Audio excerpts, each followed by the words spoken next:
devil in a red dress. Call 911, I'm a killer. You know I hate to confess. Bang, bang, got my hand on the trigger. The devil in a red dress.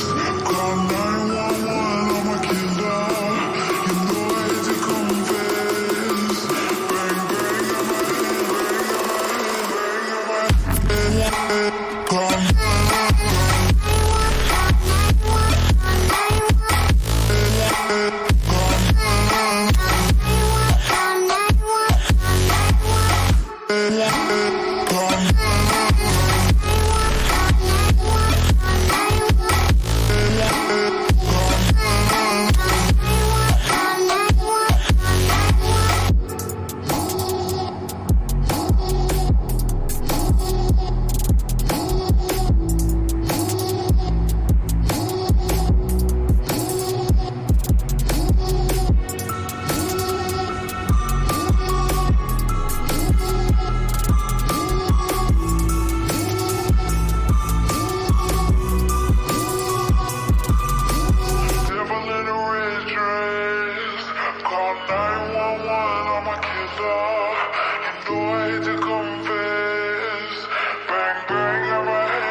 What's up? What's up? Here we are, Sunday afternoon, the Golden Coast, west, the west side. We're on the west side, baby, west side. Milan Monza coming up. It's going to be 3:30 a.m. for me tonight, the game. And I'll be up to watch it. Will I do a watch along at 3:30 a.m.? Maybe. Maybe I'll give it a shot. It is a strange time. I'll definitely be up and I'll definitely watch it. I will wake up at 3:30 a.m. to watch AC Milan. That is not a problem. Not a problem whatsoever. Nessun problema. Anyway, so a bunch of things to talk about. Today is the birthday of AC Milan, and Milan now is 124 years old. A little bit of controversy in Milan's post from the Twitter sphere, which we will analyze. But before getting into that, let me emphasize that to all the people celebrating the Europa League, you are not a real Milan fan. Okay? Being in the Europa League is not a reason for celebration. It's just something that we accept. And now the minimum is victory. The minimum is victory. Because with the history that we have We are the most prestigious club in that tournament. Right now, AC Milan is the most prestigious club in the Europa League. The one that has the most successful history, the one that has the most pedigree, the one that has the most successful international and European history as well. So the minimum due is winning it. If you don't win it, fuck you, biatch. So we are going in to win it. If we don't win it, these guys suck. Even when I say these guys, I'm talking exclusively about this management. You guys know that I do not appreciate the AC Milan management at all. I'm extremely torn the way I feel about things because I'm a super diehard AC Milan fan. I think about Milan all the time. I fucking love Milan, but we're run by fucking Darth Vader. We're run by the bad guys. We're run by the bad guys. I'm so conflicted. Anyway, so speaking of the bad guys, so there's this guy on Twitter, guys. I've been pretty active on Twitter lately. I decided to get a little bit more active on Twitter, or X, and check this thing out. Check out this chart that this guy here, Saturnion, pulled up. He, like me, is someone that has many doubts regarding the management, but look at what he pulled up. Look at this. This is a very interesting chart, and it describes the balance of AC Milan's midfield and compared to Inter's midfield and Juventus midfield, according to the current data information that we have right now. And just look at the charts. You don't even need to see. You can see clearly that Inter has the most balance. I mean, look at that. Inter pretty much almost covers everything. Inter's midfield almost pretty much covers everything in this chart, right? Basically, it is a supposition of all the players, of all the midfielders in Inter. So it is 3 players currently. It is Barella, Mkhitaryan, and Çalhanoğlu. That's their starting 11. So it is a supposition of those 3 players on top of each other, and you can see that those 3 players perfectly complement each other, and they cover a wide spectrum of all the necessary things. Well, not all of them, but like some of the necessary things in order to in order to be a midfield. For example, key passes, forward passes, carrying the ball, defensive actions, duels, progressive passes. If you look at Milan looks like a little fucking fart. I mean, our players, which is Rangers, Musa, Loftus-Cheek, those are the 3 players that we got. It's a lot of them are extremely similar. If you notice how like all 3 of them are almost exactly the same. All 3 of them have almost the same exact chart. Yeah, this is what happens when you allow algorithms and Furlani to do your market.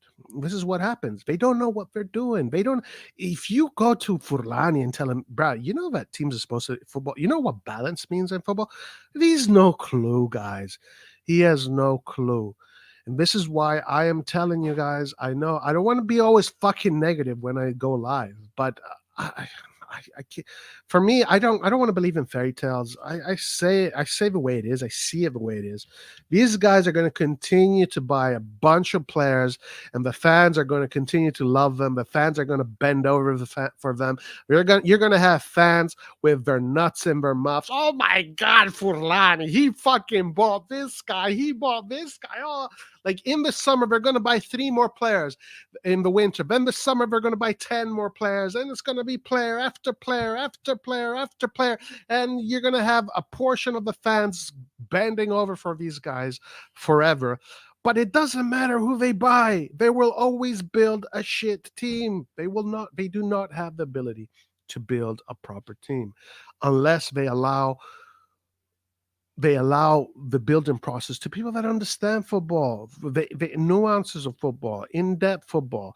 Guys, what these guys did this summer, I can do. I can do what they did this summer.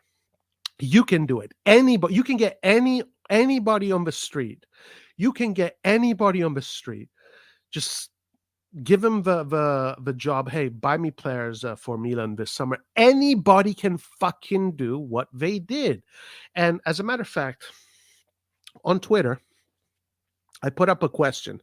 Does anybody believe that the current management, Furlani, Moncada, Jerry, Ottavio, if they would have taken over AC Milan right after the banter era, would have those guys been able to take Milan out of the banter era? Would have they been able to bring Milan back to Europe, build superstars like Theo Hernandez, Leao, Tonali, etc., win a Scudetto, go all the way back to a semi-final? Would have these guys been able to do that? Of course not. Of course not. Now, here's the issue. Here's the issue that I just know that a lot of people just don't understand because they don't have the football intelligence, they don't have the football IQ, they don't have the football acumen.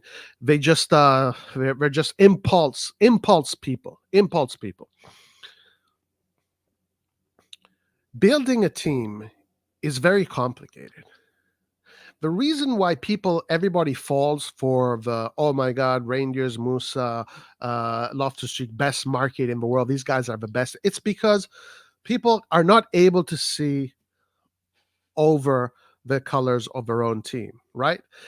People in general will say, oh, well, this guy's coming to Milan, therefore he's amazing. Therefore he's great. Once he puts the Milan shirt, he's the best midfielder in the world. Yeah, okay, in the world of fandom, that's the way it is, sure. When you're a cheerleader, that's the way it is, and there's nothing wrong with that. But in the world of analysis, in the world of nuance, in the world of actually professionalism, it doesn't work like that, okay? It doesn't work like that. Loftus-Cheek is not better than Locatelli just because Loftus-Cheek has an AC Milan shirt on. But people will never say, all these fans will always say, yeah, the players that are playing for Milan, they're the best. Best midfield, right? Best midfield in Italy. Best midfield in Italy. But the thing is that the issue is that they're not objective. They do not have the ability to look at other teams and judge them properly because other teams wear different colors. Other teams are not called AC Milan. When you're a professional, you don't look at that shit.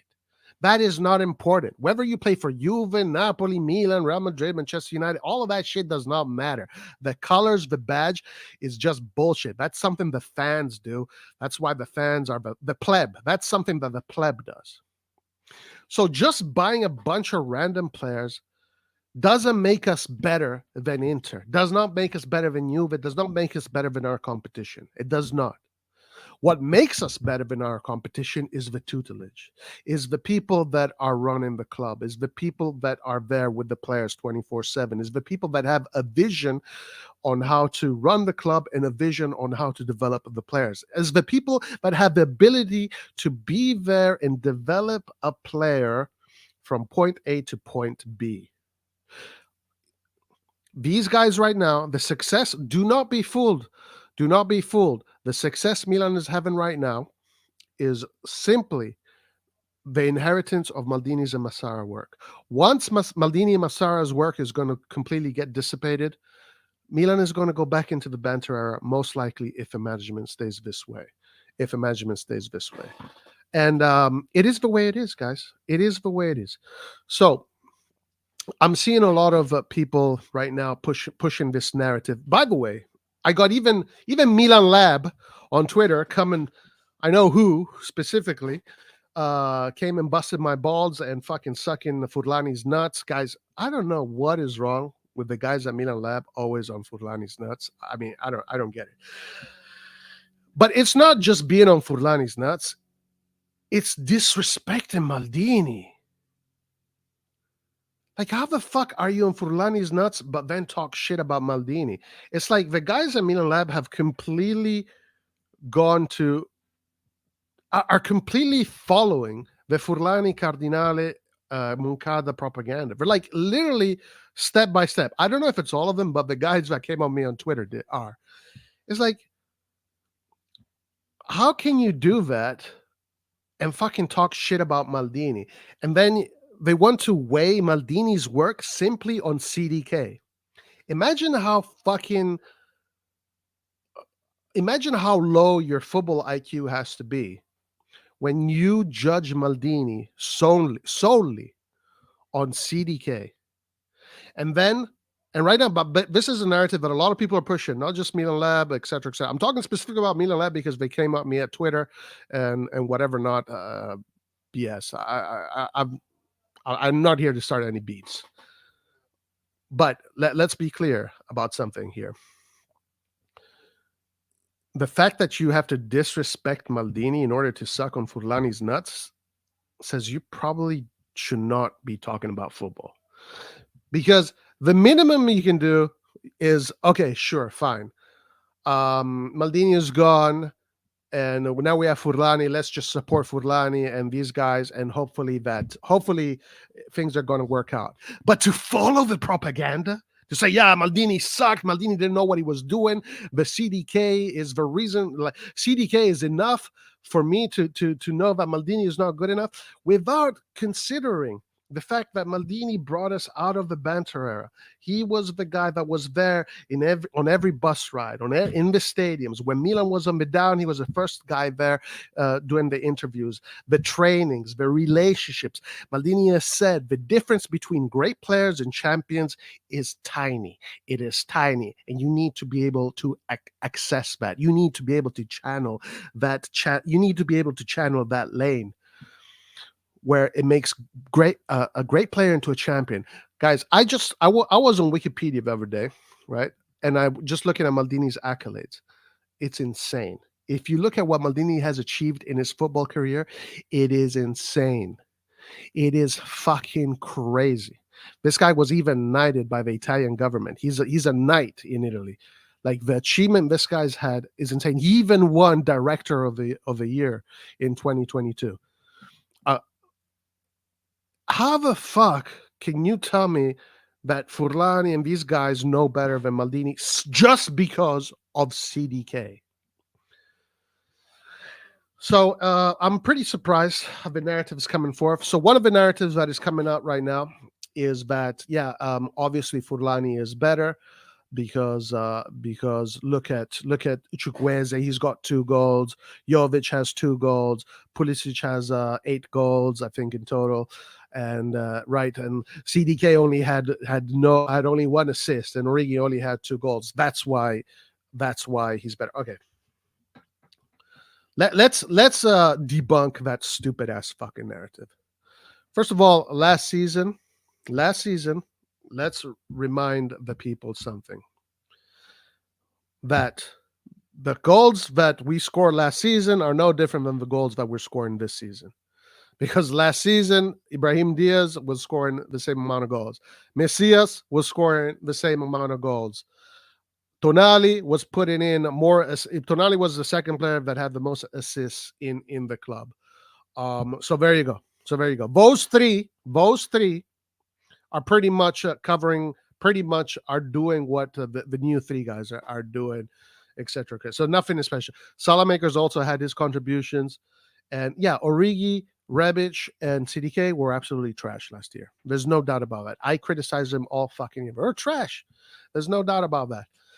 But that does not tell me, okay, well, Maldini is incompetent. He needs to go. That is fucking stupid, if that's what you think. But I'm hearing these stupid narratives. Listen, this team that we have now, I don't think it's better than last. I think last year our team was better because of this chart that you see right here. The team was more balanced. But I think this team is nowhere close to being the team that we had during the Scudetto year, when Maldini was actually given a budget, when Maldini was actually given the ability to do his job. And the other thing that I've noticed, that the people that want to that have Furlani's nuts in their mouths, they don't want to acknowledge the fact that Maldini was put in a situation where he could not fucking do his job last year. He could not do it. They waited till the last moment to renew his contract because they didn't want to. They were like, oh shit, we want to fire him, blah blah blah. They gave him a shitty ass budget. So Maldini started the market late. They gave him a shitty ass budget. And Maldini made a mistake. CDK, okay, he made a mistake. So what? He made a mistake. So then we need to, that means Furlani needs to get fired at the end of the year, because Furlani will definitely make a mistake. Will definitely make mistakes. And then the thing, okay, Milan finished fifth. But I am convinced, guys. First of all, Milan finished fourth, and Milan made it to the semifinal. But there's two things I want to finish this off before we move on to the other subjects. I'm convinced that if Maldini was given a proper budget and proper backing, and they would have given him proper backing in the winter, right now we would have a second star in our shirt, and we would be right up there. We would be right up there fighting for the 21st Scudetto. Okay? The banter era, guys, did not start. What I've come to learn, because I fucking do the research, is that the banter era already started. And it started the moment that Elliott decided to sell this club. Unfortunately, guys, we are run by people that had no fucking clue that AC Milan was the second best team that had the most Champions Leagues. We're run by someone that undermined Maldini behind his back, that got him fired in order to take his job.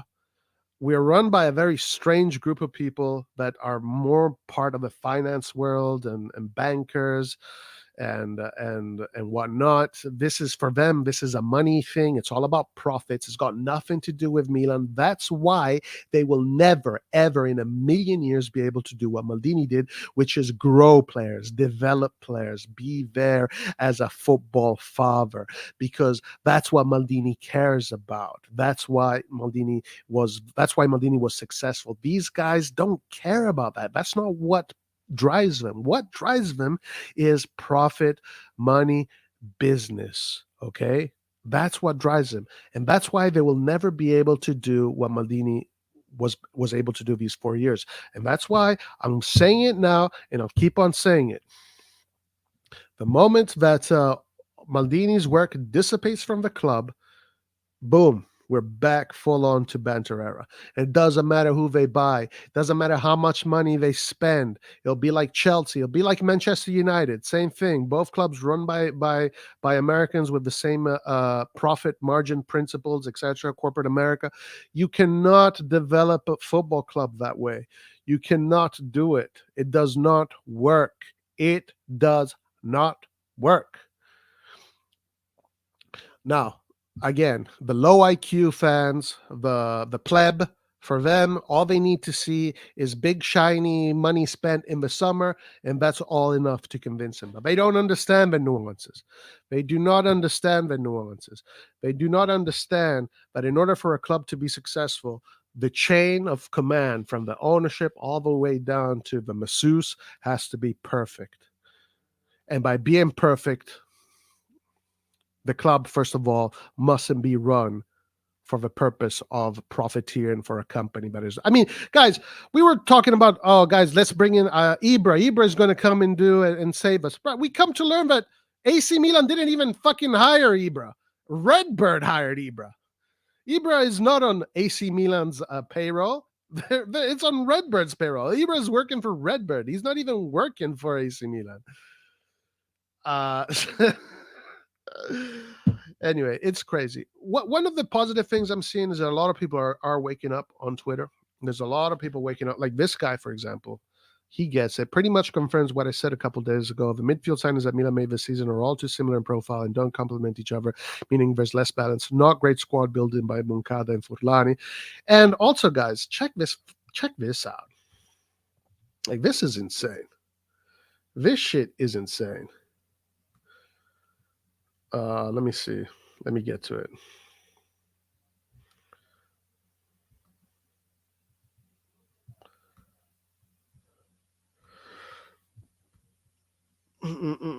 Damn, how the fuck this... Yo.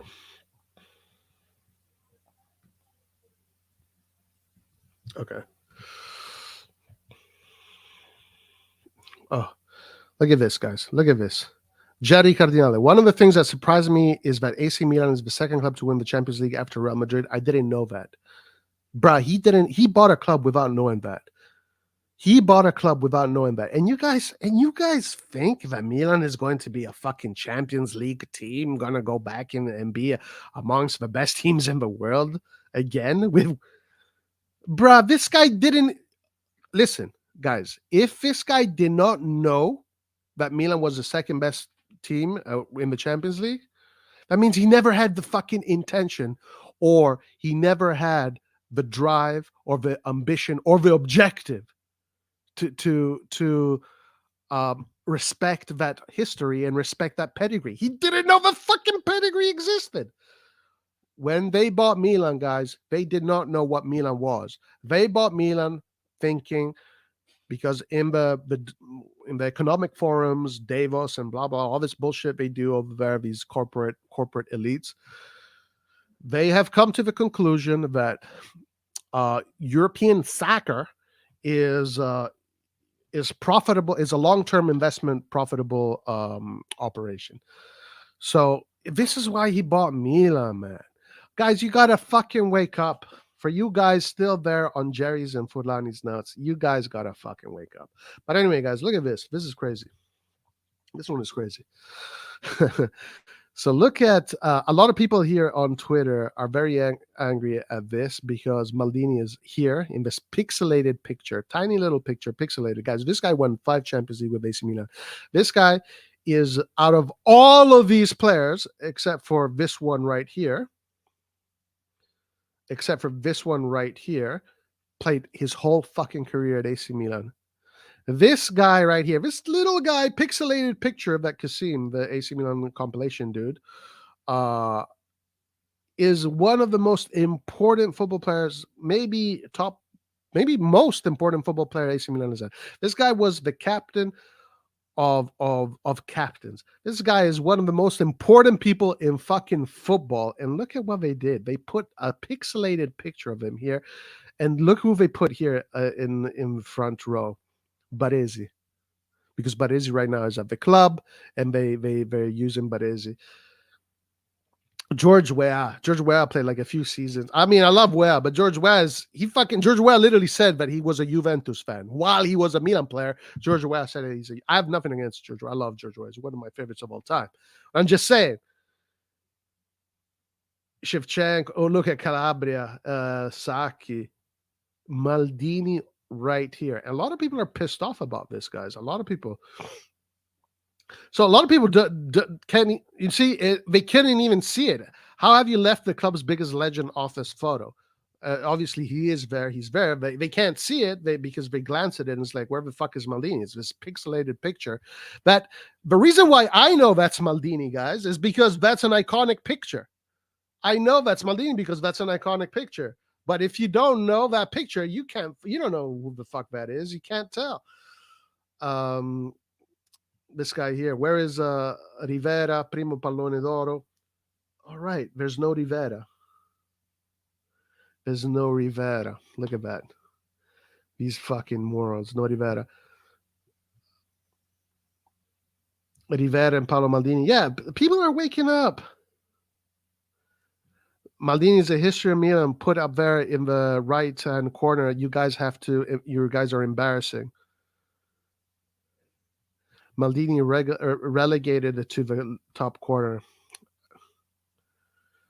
I think you have heard from the fans who the real legend is. Guys, this is not, I'm not being crazy.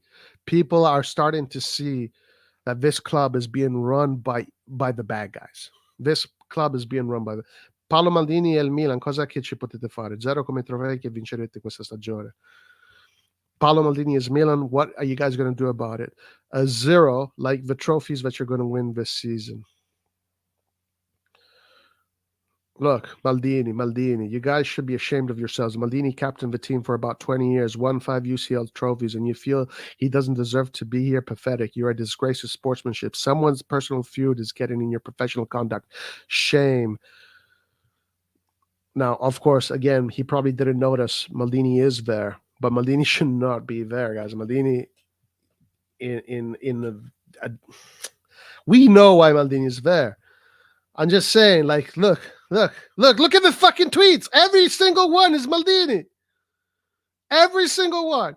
Fra poco mettevete, you guys are about to put Piontek and Honda instead of putting Maldini. Every single one, guys. It's insane. Look at this. Maldini.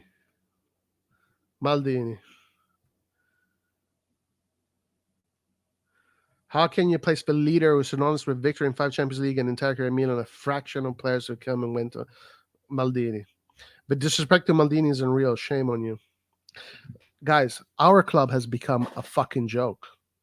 It's become a joke. And there's people at Milan Lab that want me to not say that because Chukwueze scored 2 goals and therefore Furlani is a genius. Because Jovic scored 2 goals and had 2 assists, therefore Furlani is a genius. It is insane. It is insane. The fucking shit I gotta hear. It is insane. It is literally insane. Look, Maldini.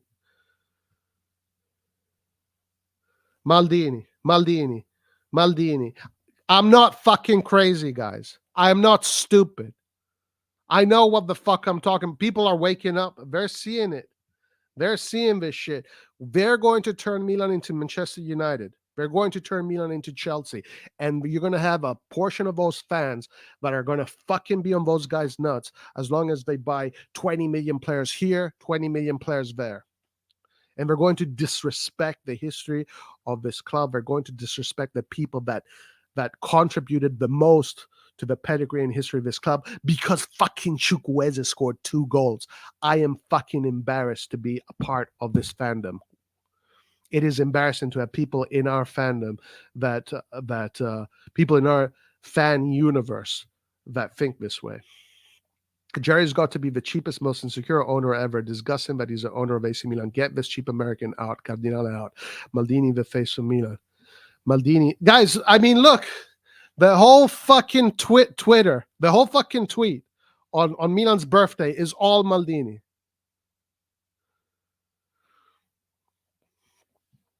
I am glad that the louder people right now are the ones that actually understand that this club wasn't born out of nothing. That people actually fucking sweat. They sweated. They bled. They sacrificed their lives for this fucking club. And some of those people, and one of those people, the most iconic of those people, is being recognized by the fans today. There, look at this guy. Look at this guy. He fixed it. Yeah, it is insane. What is happening with AC Milan is insane. It is literally insane. It is insane, and it's unbelievable. It's fucking unbelievable. It's really unbelievable. It really is unbelievable. So, what do I wish for Milan's birthday? I wish Milan. I want Milan to get sold, guys. I don't want Milan to be run by these guys. Like, these guys are not. They don't represent the values of a club. They don't have the ability to transmit to the players the values of a club. Right now, guys, the club is still running on the fumes of Maldini, guys, and that's the way it is. That's the way it is. That's the way it is. But anyway, we do have a game coming up, so let's talk about the game. Let's talk about that a little bit.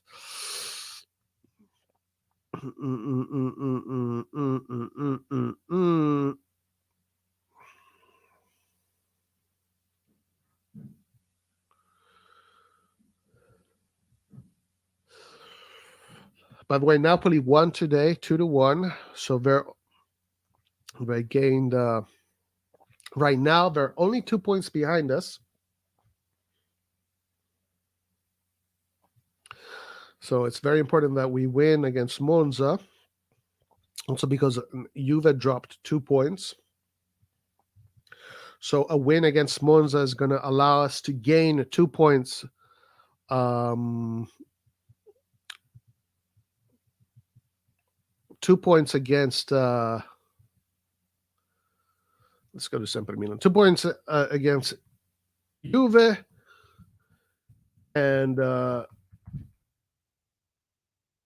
And we keep Napoli at bay. But also watch out for Roma and Bologna playing tomorrow. If there's a winner in that game, and let's say we lose, I think they'll be really close to us. So let's check. So let's talk a little bit about the game. Let's see what's going on with that. Okay, here we go.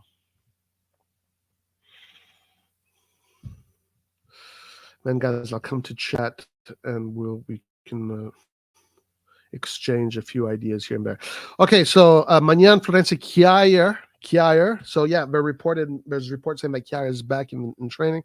Tomori, Hernandez, Loftus Cheek, Pobega.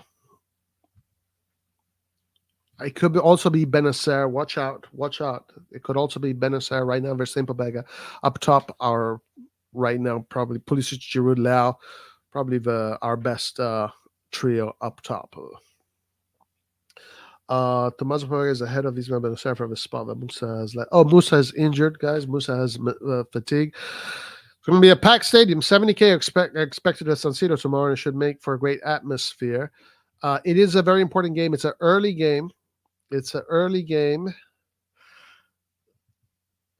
On paper, easy game, but on the field in practice, we shall see. Okay, so here we are. Milan at 29 points with 15 games. Okay, so if we don't win, if we don't win tomorrow, and let's say one of Roma and Bologna wins, they will be at 1 point from us. So let's say if Milan loses and Bologna wins, Bologna will be 1 point from us. And that's why it's very important to win tomorrow. But if we do win, we will go 4 points above Napoli. Sorry, 5 points above Napoli. And we will be 5 points away from Juve. So watch out for that. Inter has a difficult game against Lazio too. It's not a guarantee that Inter is winning against Lazio. I think it's going to be difficult. Lazio needs points desperately at this point of the season, so I wouldn't be surprised if Inter does not win on Sunday. So this game day here can potentially be good for us, or it could be pretty bad if we don't win.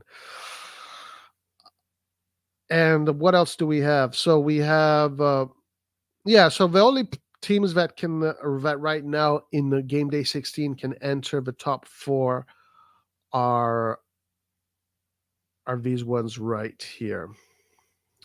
Bologna, Roma, Napoli. Fiorentina, I don't think so. Even if Fiorentina wins, they go to 24, but I think their goal difference is going to, someone here is going to get points anyway. It depends. If these guys tie, they go to 26. Fiorentina wins, they go to 27. So maybe Fiorentina can be the same points as Napoli, 4th, Roma and Bologna, 6th and 7th. And Atalanta, if Atalanta wins, they can also Torino played today. So if Atalanta wins, they can also go to 26, which would be the same as Roma and Bologna if Roma and Bologna tie. Okay, so there's a few, there's going to be movement by the end of this one. I think here in this region here, between 9th and, between 11th and 4th, I think things are going to look a little bit different by the end of this. Milan is going to stay there no matter what. Juventus is going to stay there no matter what. And the Inter is going to stay there no matter what. Okay, so that is the situation. One of the things that I do know about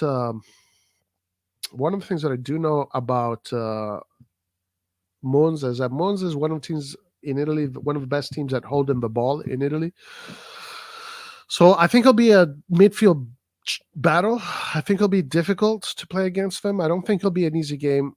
I think us having our offensive players back can give Monza a problem, but I'm expecting a win, nothing less.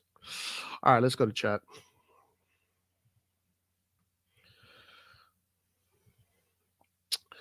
Ciao Emanuele, come va? Forza Milan Caraglio. Let's hope they don't sell all the remaining Maldini players. Righi 4 years contract, 4.5 per year. Florence 3-year contract. Maldini needs too much mistake. Facts. Oh my God. So Emanuele is one of these guys, right? That he only sees the mistakes. First of all, Florenzi, yesterday, since Emanuele is a big Furlani and Cardinale fan and he hates Maldini, Florenzi yesterday was on the pitch, and he got you to Europa League. So let's not forget that. But this is the thing: like, you have these plebs, right? These plebs. That's all they see. They only see these mistakes, right? But they don't realize that Furlani and Cardinale are going to make even more mistakes. They don't know it yet. They just don't know it. And also, these the pleb, il plebiscito, they don't understand that Maldini is the only reason why today you're in fucking Europe.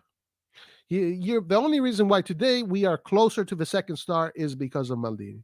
They don't understand the work that Maldini did from when he took over until he was fired. They don't get it. The only thing they see is CDK, mistake, fire. Bruh, if that is your measurement, is that how you measure things? Then you have to give the same fucking treatment to Furlani. Furlani already failed. They already failed. Guys, Maldini in the worst season in Maldini. Check this. This is a stat. This is a fact. You want to talk about fucking facts? This guy here wants to come here and disrespect Maldini's legacy because of this such a weak argument. Listen to me, Emanuele, ascoltami molto bene, ascoltami bene. Maldini's worst year at AC Milan, he made triple the amount of money that Furlani can make today. The reason why today Furlani bought all these players you fucking love so much is because of Maldini's work last year, and he was sabotaged. I stand to the side of Milan. Milan does not run itself. Milan does not run itself. Il Milan non è Tesla automatica. C'è gente che lavora lì, c'è gente che dirige, c'è gente che fa decisioni, c'è gente che è lì, lavora giorno per giorno. Non è una macchina che viaggia da sola. Allora, dire che io sono milanista, non sono Maldini Furlani, è una cagata. È una cagata.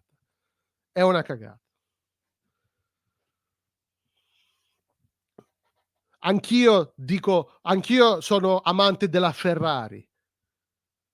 Però se io guido la Ferrari F1 e l'altra Ferrari la guida Hamilton, chi cazzo vince secondo te? Io? Jesus, man. I'm so pissed off at the guys that are undermining Maldini, dude. I'm so it's like the amount of I'm so angry, dude. I'm so angry. It's like you take things for granted. You just take things for granted. Bro, like 4 years ago, guys, we couldn't fucking break the top 6, top 7. And that shit went on for 7. Maldini came, he built his thing. We got back into Europe. We won the Scudetto. And the only thing that people like Emanuele think about is CDK and Origi. Therefore, the American owners are great. Bro, I can't. I can't. I cannot. I can't do this shit, dude. I cannot. Milan fans are turning into United fans. When you put everything on the ownership, we were crap this year and crap right now. I cannot do this. I fucking cannot do this.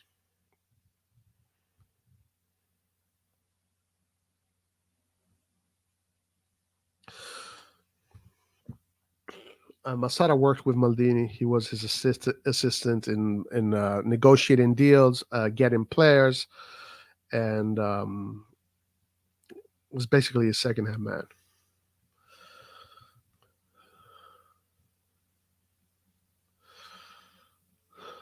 I can't. I don't get it, dude. I do not get it. Listen, okay. I don't want to. If Maldini made mistake, right? So we're a breath of these guys. We were nothing even with Young Lee's money until Maldini came. And I'm saying, guys, you can spend all the fucking money in the world. You can spend all the fucking money in the world, guys. It won't change a damn thing. It will not change a damn thing, guys. It will not. Listen, we spend 130. The reason why we spend that money, right, is because of us getting into the semifinals of the Champions League last year. But we already failed. This year has already been a failure. It's already been a financial failure. It's been more of a financial failure than Maldini's last year, the year that people like Emanuele wanted him to be fired. So there you go. That is you already lost. You already lost. You already lost. It's not even December yet, and you've already lost. Ci credo. Non ci credo. Non ci credo. Non ci credo. Anyway, let's keep on going here. Let's see if there are any other reports. By the way, Ibrahimovic it has a flu. That's why we haven't seen him. Krunic about to go to Fenerbahce.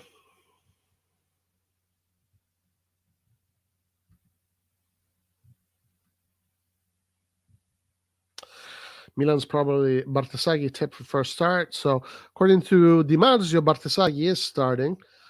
It could be either Simic, Bartasaghi, Bennacer. Having Bennacer and Kjaer is definitely good. Having them back is definitely good. Musa is out. Longo. Here they are. Look at them. Look at them. Eccoli qua. Eccoli qua. Here they are. Look at them. You see this guy here? This guy here could not handle confronting himself with Maldini. This guy here went behind Maldini's back to get him fired in order to get his job. And you think this guy here would have been? Emanuele, voglio farti una domanda. Ma secondo te, I'll say it in English, if let's say Maldini was never in the picture, does Emanuele think that this guy would have been able to do the work that Maldini did with Leao? Do you think that if these three guys would have taken over after Fassone Mirabelli, we would be in this situation right now. We would have players like Leao, Hernandez, we would have Tonali, Tomori. Do you think that these players right now would be here? Do you think we would have won a Scudetto with these three guys? Do you think we would have been back in Europe with these three guys? I wonder. I really wonder.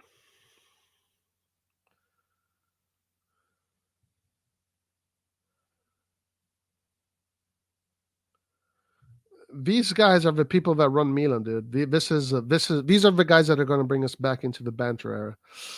Abbiamo fallito perché abbiamo un monogolo in panchina che oltre a non sapere ci spacca i calciatori. Sì, e questi tre geni che tu ami così tanto gli hanno dato ancora più potere. Gli hanno dato ancora più potere nel mercato, nelle decisioni, l'hanno confermato.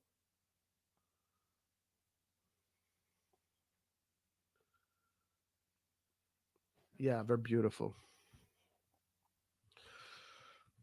I wonder, but no. Anyway, so they want to get Gabbia coming back, Kjaer, Juan Miranda. I like Juan Miranda. I like what I've seen. Kjaer has Serie A experience. What not? I don't know. Whatever. It's all bullshit to me. With these three guys, we're back in you. Yeah, exactly. These guys represent mediocrity. We're back in Europa League. We're back in Europa League. Some people in this fan base deserve a second.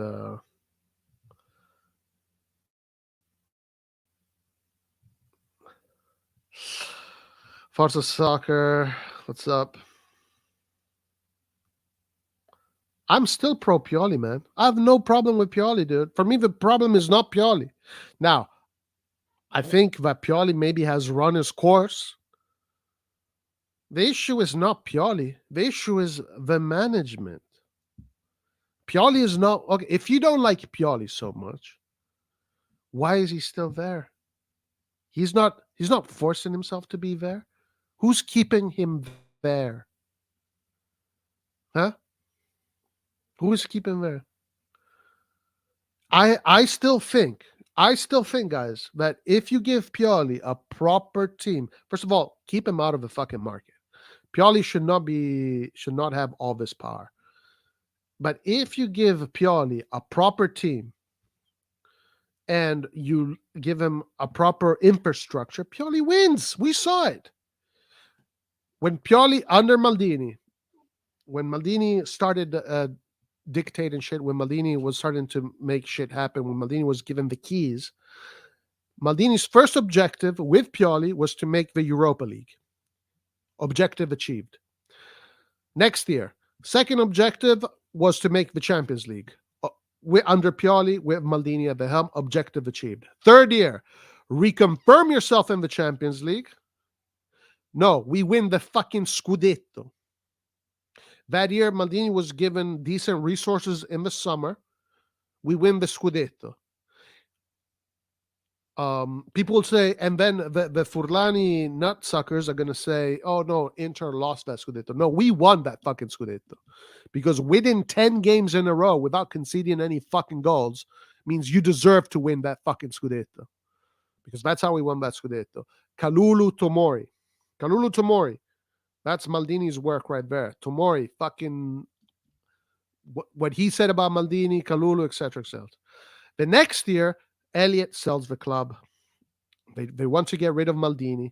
Furlani is talking into Elliott's ear, saying Maldini is disrespectful. I can't. Guys, listen. Maldini was the captain of Ronaldo il Fenomeno.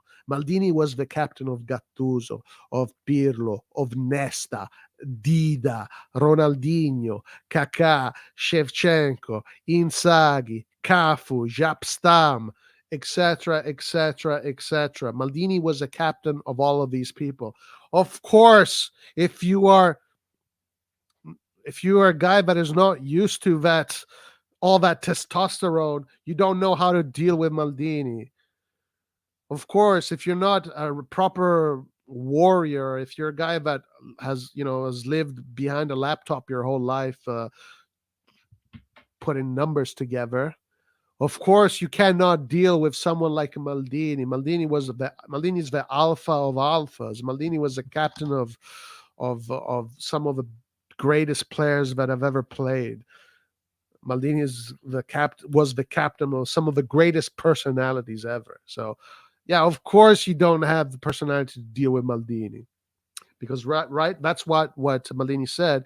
Cardinale said that he was getting fired because upper management could not deal with Maldini. Essentially, who is upper management? Scaroni and Furlani. Of course, these people can't deal with someone like Maldini, guys. You, me, any of us here, like a personality like that, you need to have balls of steel in order to go up there and deal with someone like Maldini. I want to show you something.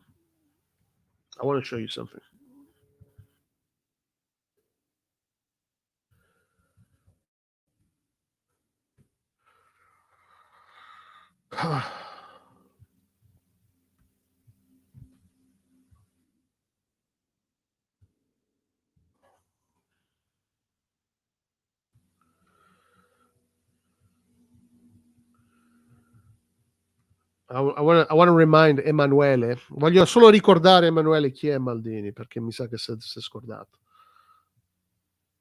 I just want to remind Emanuele who Maldini is.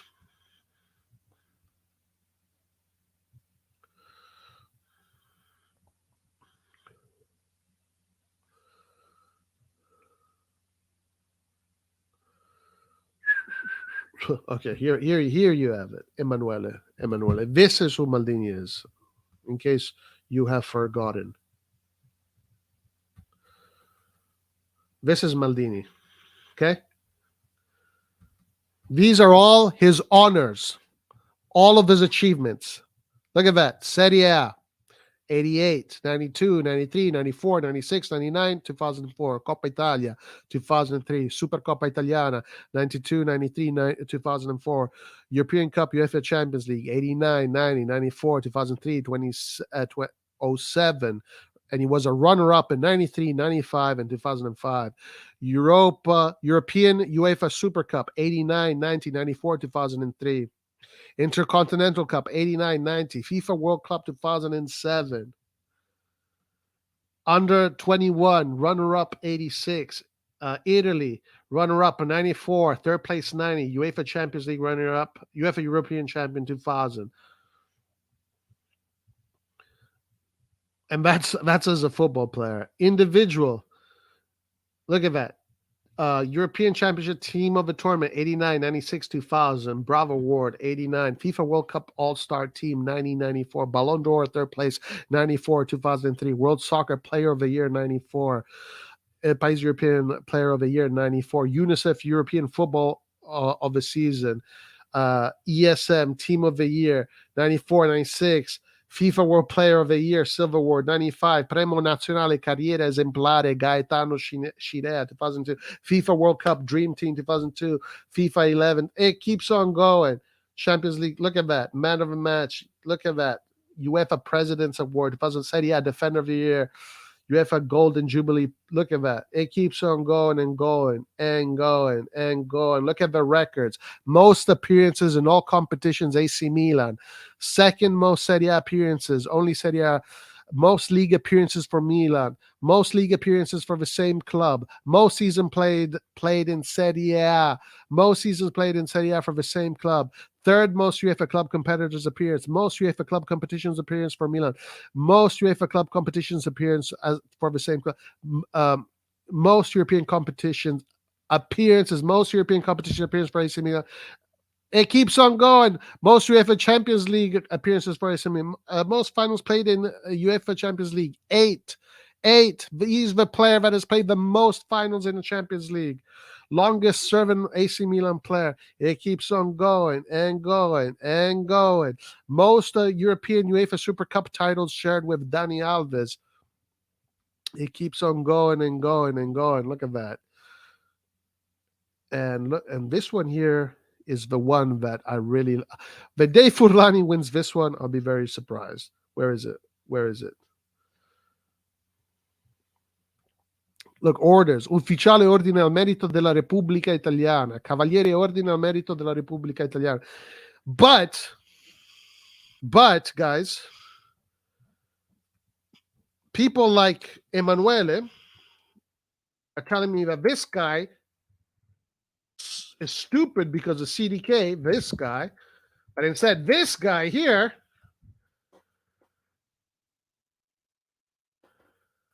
is a fucking genius.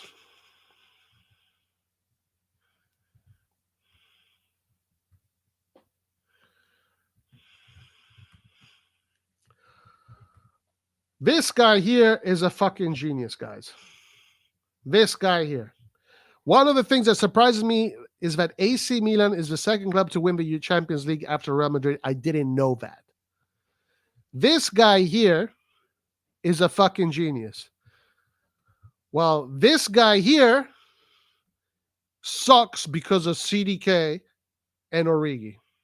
And that's why he should have been fired. This guy here sucks, but this guy here is a fucking genius. Explain to me, convince me that the world is not upside down. Convince me that the world is not upside down.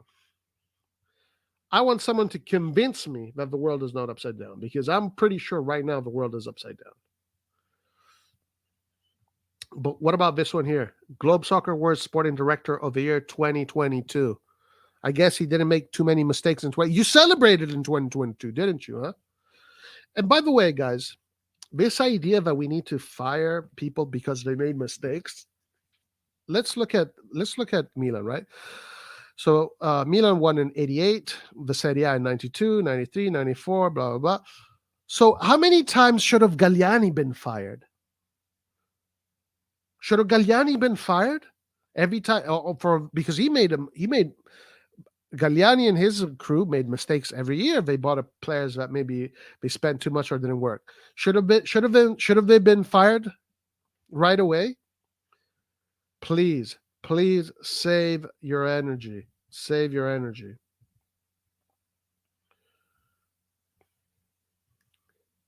This dude right here, guys, was running the club. This guy was running the sporting area of the club. The thing that we fans really care about. Now, I know for some reason, I don't know how they did this, but it's because of the media, really. It's because of the Sempre Milan and these guys here, Milan Post and all the fucking media outlets. But we need to be happy because we are financially stable, and that is and we need to celebrate that. But the truth is that we don't give a fuck about that.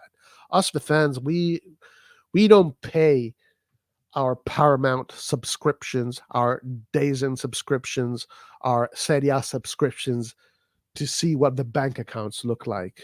No, we pay to see what the football looks like. We pay to see football. Okay. And this person right here was the guy in charge of the football. And now the guy in charge of the football is this guy. And this guy right here fired this guy right here, but everybody, but you guys love so much, fired this guy right here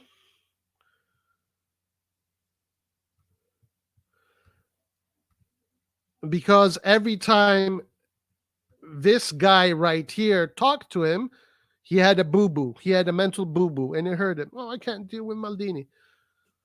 My God, guys, Milan has fallen so low. Milan has fallen so low. It is insane. It is insane. We have fallen so low that it is insane. Let's do this one. Let's play this game one more time. One more time. This guy here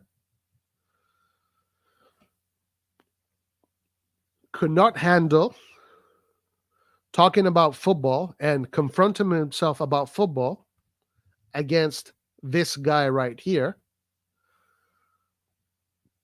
that has all of these accolades in football. Look at that. Look at this resume. Look at this resume. Look at this fucking resume. Okay? So this guy here, when he was talking to this guy here about football, this guy here was like, oh my God, I can't do it. He's too alpha for me. I can't do it. He just overpowers me. So this guy here would call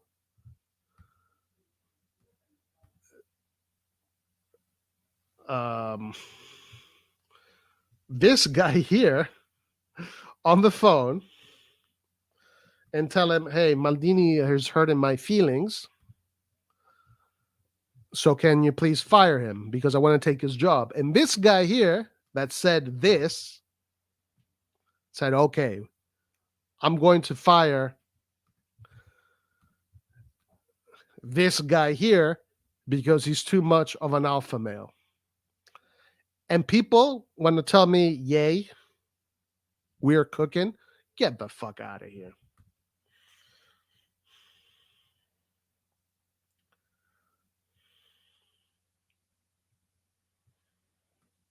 We got the spreadsheet trophy. Dirigente. Yeah, let's talk about his dirigente. You, Emanuele, what has he achieved as a dirigente? Come on, you tell me. What are his achievements as a dirigente? As a director? Come on, Emanuele. Put it down in the chat. What has he achieved as a dirigente? Go ahead. I mean, but beside, let me say this: as a director, in the short career that he's had so far, in 2002, he won. Where is it? Right there. He won this 2002. This year, the candidates: Cristiano Ronaldo, most awards, best agent of the year, best director. This right now is this guy here.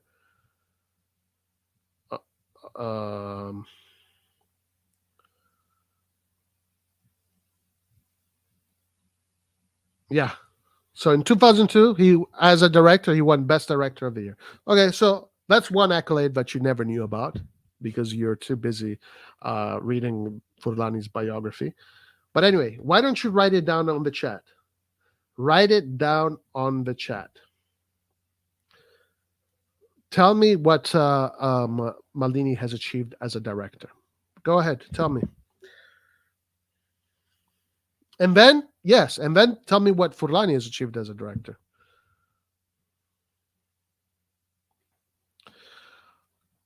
You see, guys, it's like it's I'm dealing with clowns.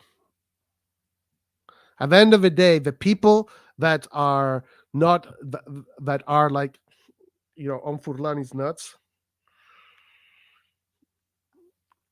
don't really have real football conversation. They don't know. They just don't know. Maybe I'm being too harsh on you, dude. Maybe I'm just being too harsh on you. Obviously, you don't know. You have, you probably don't know. You probably just don't know. You probably just absorb media propaganda as it comes, and you just don't know.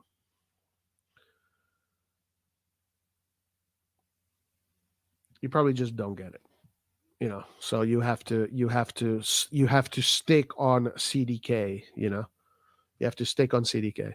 But listen, listen, because I know people that are like you that operate on impulses and operate on emotion and operate on this. By the end of this season, you're going to forget about Maldini. I'm sure. You're going to forget about Maldini, and it's all going to be Furlani did this, Furlani did that. Thing is, like, there's people like me and a lot of other people that are also part of this community that see things right away. We don't need to wait 2 years or 3 years to find out what's going to happen. We see things right away. So, by the end of the season, this narrative, you're not even going to talk about it anymore. You're going to be talking about how Furlani fucked shit up. CDK cooked us too. Maldini, as a director, built a great team, a really great team, a great infrastructure.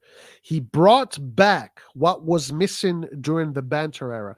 And this is where people like Emanuele and all those other fans that are on Furlani's nuts will never understand. He brought back the Milan values, l'attaccamento alla maglia. L'attaccamento alla maglia è una cosa che deve essere trasmessa. È una cosa che deve essere trasmessa.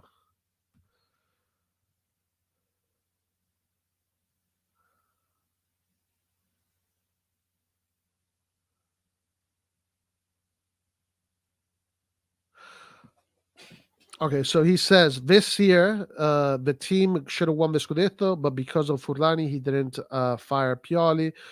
The season is over. He made mistakes like Maldini. Bruh, Maldini is allowed to make mistakes. Okay? Because again, this is the thing that you just do not understand, because for some reason it does not go inside your brain. When someone tells you this, it goes in one ear and it just goes out the other. If today we are in the position to even talk about winning the Scudetto, is because of the work that Maldini did for the past 5 years.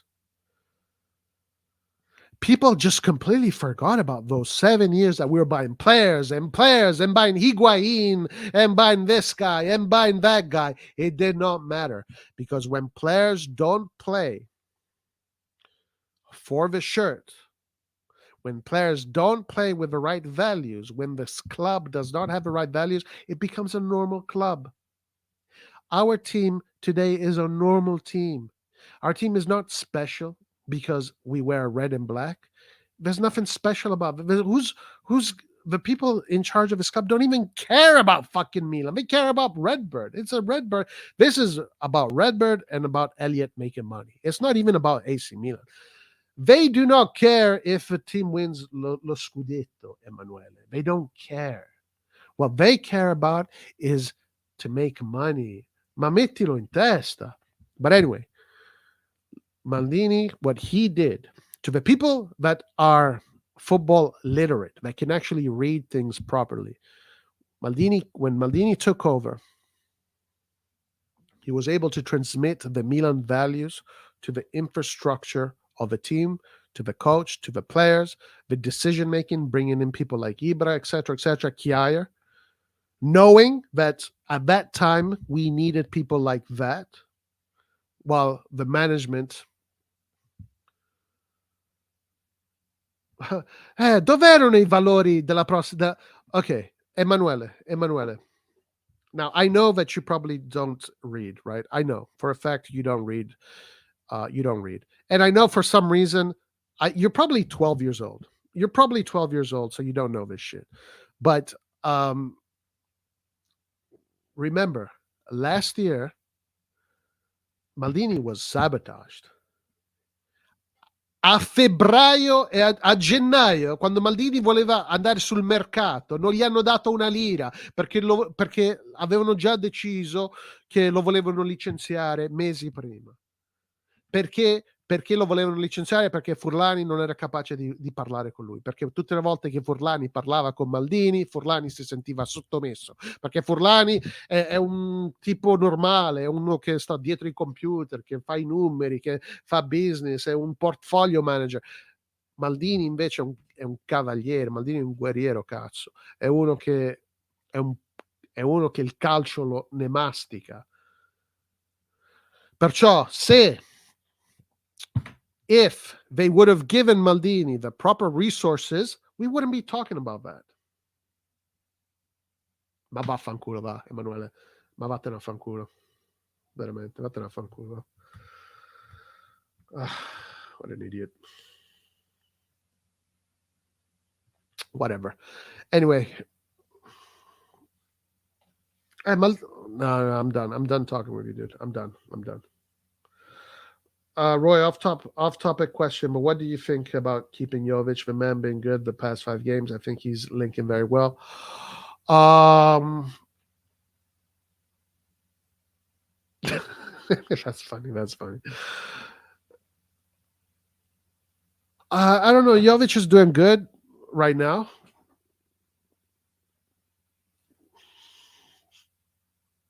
I honestly don't know. We got to see. We got to find out till the end of the season.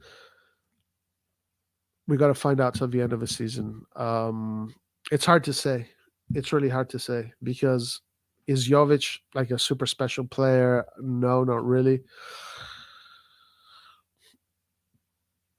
I don't know. Right now, yeah, he's doing well. He's taking advantage of opportunities. If he continues to do that and he continues to bang in goals and to score, then why not? You know, if he needs to earn it, he needs to earn it. But has he done enough right now to earn it? Ma la tua opinione ma tu non hai un'opinione. La tua non è un'opinione. Tu stai solo vomitando quello che la propaganda di Redbird. Ma sei tu quello che si sente un dio, perché sei tu che ti credi più intelligente di Maldini. Ma che cazzo ne sai te? Io invece sto dicendo, io no. This guy says, I'm defending Maldini because I'm like him and I feel like I'm God on earth. Insult me all you want, and don't respect my opinions. Bruh, you are not respecting Maldini, my man. You are the one that does not respect all of this. My whole thing is, yes, I respect, if I am the employer, this is who I fucking hire. You are the one that is not respecting all of this. You are the one. You and all those fans like you are the ones that are not respecting all of this. This guy here knows how to fucking do Milan better than me, you, and anybody in the fucking world. This guy right here. You are the one that is stuck on CDK. Oh my God, CDK. Bruh. How old are you, Manuel? How old are you? Can you please share your age? Min Jae Kim was a missed opportunity. I don't like Maldini as a director. You're 29 and you fucking talk like a teenager? My man. Okay. Why don't you like Maldini? Because of CDK. All right. So let me ask you, would have we gotten it where we are without Maldini? Well, obviously you're going to say no because all you have in your little mind is CDK. Okay. You don't like Maldini because of CDK, guys. Do you understand this? This guy is 29 years old. That means that during our banter era, he was at an age where he could absorb information. He should have been able to absorb information pretty nicely, right? Like during the banter era, he was, from the beginning of the banter era to the end of the banter era, this guy was around 20 to 27 or 19 to 26. So between the years 19 and 26, and then the years between 26 to 28 or 25 to 28, you cannot fucking understand the work that Maldini did. You cannot understand the difference between banter era and Maldini. Ma vaffanculo, ma queste non sono... This guy is telling me he doesn't like Maldini because of Origi Florenzi. The renewal of Pioli was not Maldini, first of all. And 8 million for Messias. Do you understand, guys? Do you understand why people like Kjaer can do what they can do? Do you understand how? Do you understand how Origi Flores? What about Leao? What about Theo Hernandez?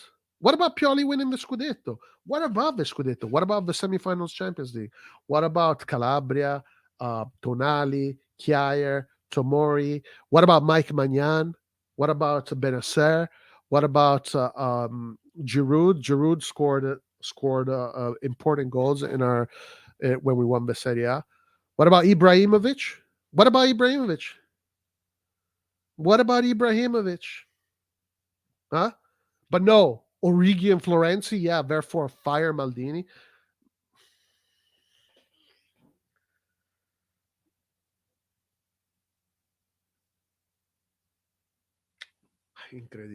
Incredibile.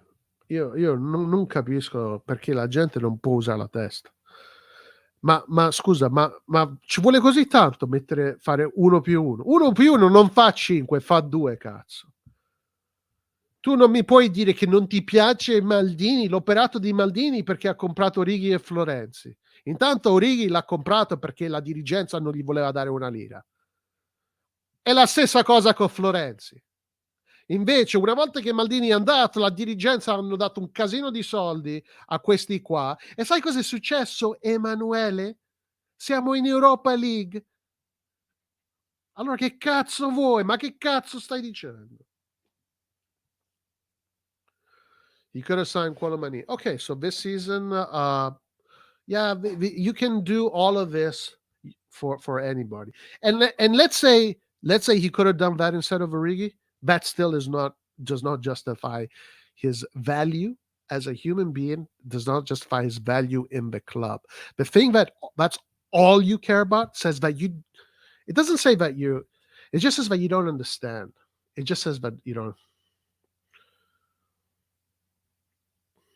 Siamo in Europa per colpa del macellare. No, siamo in Europa League perché abbiamo tifosi con un quoziente intellettuale come il tuo che è sotto la temperatura dell'acqua e non capiscono un cazzo. Ecco perché siamo in Europa League. E siete lì, forza Furlani, forza Jerry che ha licenziato Maldini perché... Ma vaffanculo. Con questa dirigenza sì, 100%.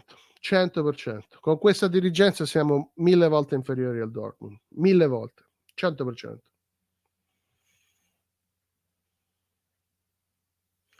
Yes, exactly. So, listen. Exactly. So that means that for any little single mistake that Furlani already made a bigger mistake than Maldini did. Furlani did not make the club any fucking money. Maldini made this club what 104 in his worst season. Maldini made this club 130 million just off of sporting results. Furlani can't do that. It's too late for Furlani to get even close to that. So there you go. So therefore, according to Mr. Genius Emanuele, Furlani should already be fired. So why aren't you saying that Furlani should be fired? Because of Furlani's results this year, we still have to do operations like Urigi and Florenzi next year, Emanuele. But yeah, you're not putting that together. Yeah, Milan right now, with the management that we have, is inferior to Dortmund. 100%. 100%. With the management we have, Milan is inferior to Dortmund. I mean, we're operating just like them, by the way. We're operating just like them. And they fucking beat us at the San Siro 3-1.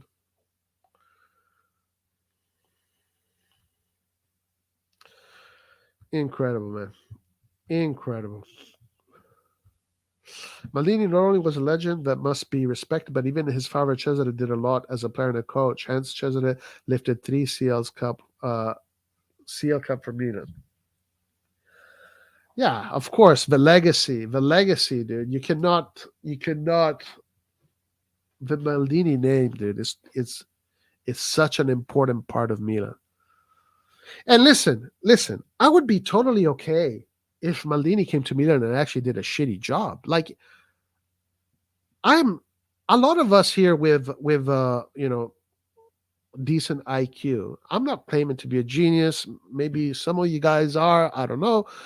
Maybe you are. I'm not claiming to be a genius, but I'm intelligent to know that I'm intelligent enough to see the work that Maldini did and how he maneuvered the club back into its lane, the Milan lane, respecting the pedigree, respecting the history. But if Maldini wouldn't have done that, I'd be here saying the same shit. Yeah, fire the guy. He was a great football player, but he sucked as a director. How the fuck can you say that when the results are clear? The shift from the Banter era to the Maldini era is insane. We literally became, once again, with a shitty budget, by the way, one of the best teams in Italy.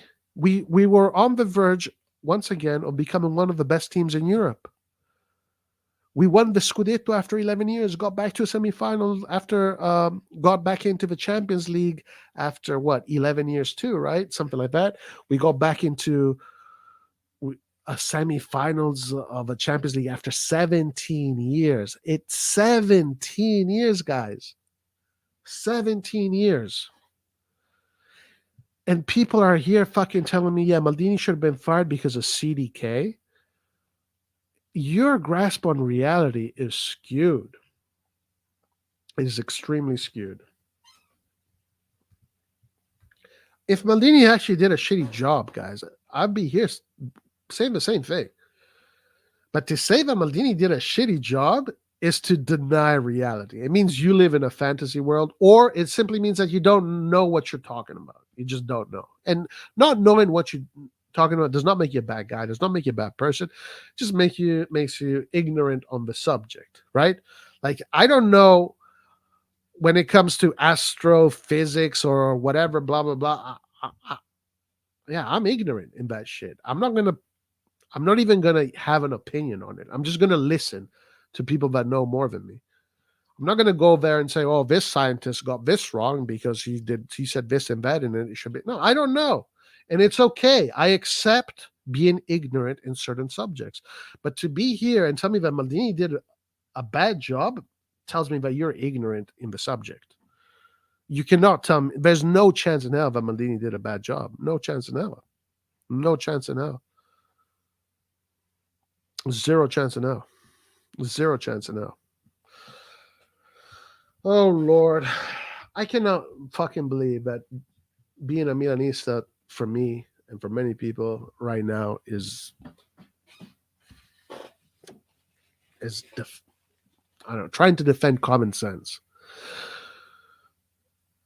There's people defending common sense, and then there's people defending bullshit. So that's what it has come to be. That is what it has come to be. Um, so yeah. Now,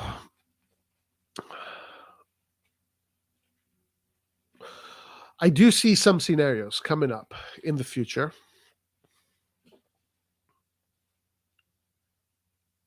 Secondo te Maldini non ha sbagliato? Ma chi, non me ne frega un cazzo se ha sbagliato. Ma I do not. Okay, the question is, Emanuele is asking me, do you think Maldini didn't Maldini do any mistakes at not firing Pioli? Okay, first of all, um, I don't know what he would have done if he would have stayed in the summer, because I don't. There were like rumors of him wanting to fire Pioli and put in Pirlo. I don't know if that's true or not, but I don't care. I don't care about that. For me, everybody makes mistakes. Leao makes mistakes. Does that mean we need to fucking put him out of the squad? You, Emanuele, have made a lot of mistakes in your life. Does that mean that you have to be punished forever for all of the mistakes you made in your life? You, Manuele, at whatever job you've done, have surely made mistakes. Does that mean that on Monday you should be fired? Maldini making mistakes is because he's a human fucking being. But you have to weigh the mistakes against the things that he's gotten right. And when you make that comparison, it's the difference between Everest and a fucking mole.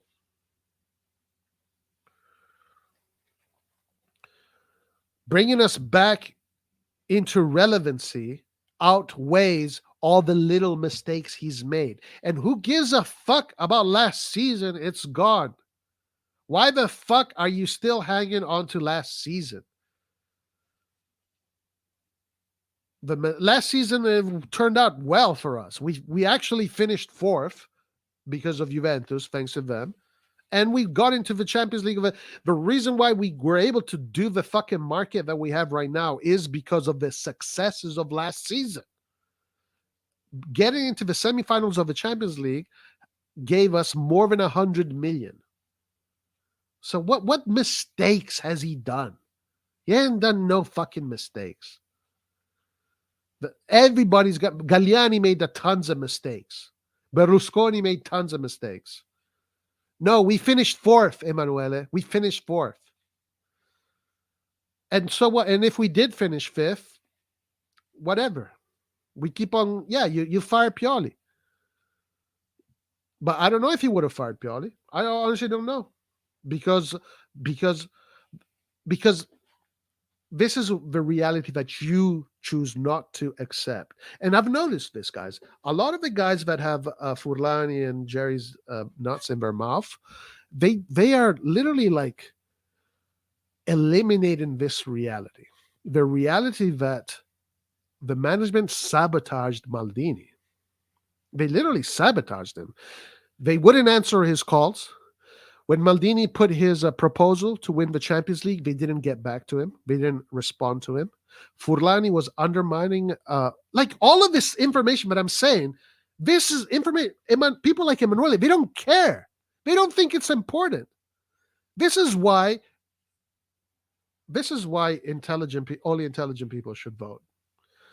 This is why, guys, I think that voting should only be done to only be given to people that have a certain level of intelligence. Like I think people like Emanuele should not have the right to vote in an election. I think voting should only be exclusive to people with a certain level of intelligence, because you cannot make all of these conclusions without having to cancel the facts that we know, that Maldini was literally sabotaged. No, the only thing you want to talk about is why did he buy CDK? CDK was not even in the plans. Maldini never wanted to buy CDK. Maldini actually wanted to renew Kessi, but the management wouldn't give him the money. Maldini wanted to renew Çalhanoğlu, but the management wouldn't give him the money. The reason we eventually got CDK is because the management didn't want to give them the money for Kessie.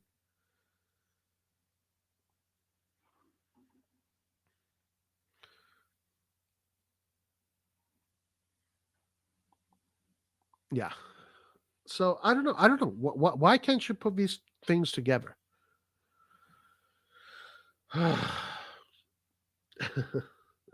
Respect Maldini for Jerry Georgia and bring Jesse Marsh to the team. Let them cook the team to set you here EPL.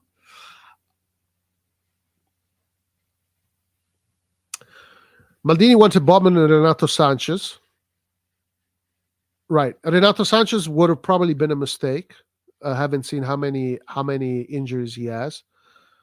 But he did want Botman. But why did he want Sanchez? Why did he want Sanchez? He wanted Sanchez because the management didn't give him the money to renew Kessie. He waited and waited and waited till the end. If right now we still had Kessie and those guys and Chalanoglu, right now they're saying Chalanoglu is one of the best midfielders in fucking Europe right now. That's what the narrative is right now.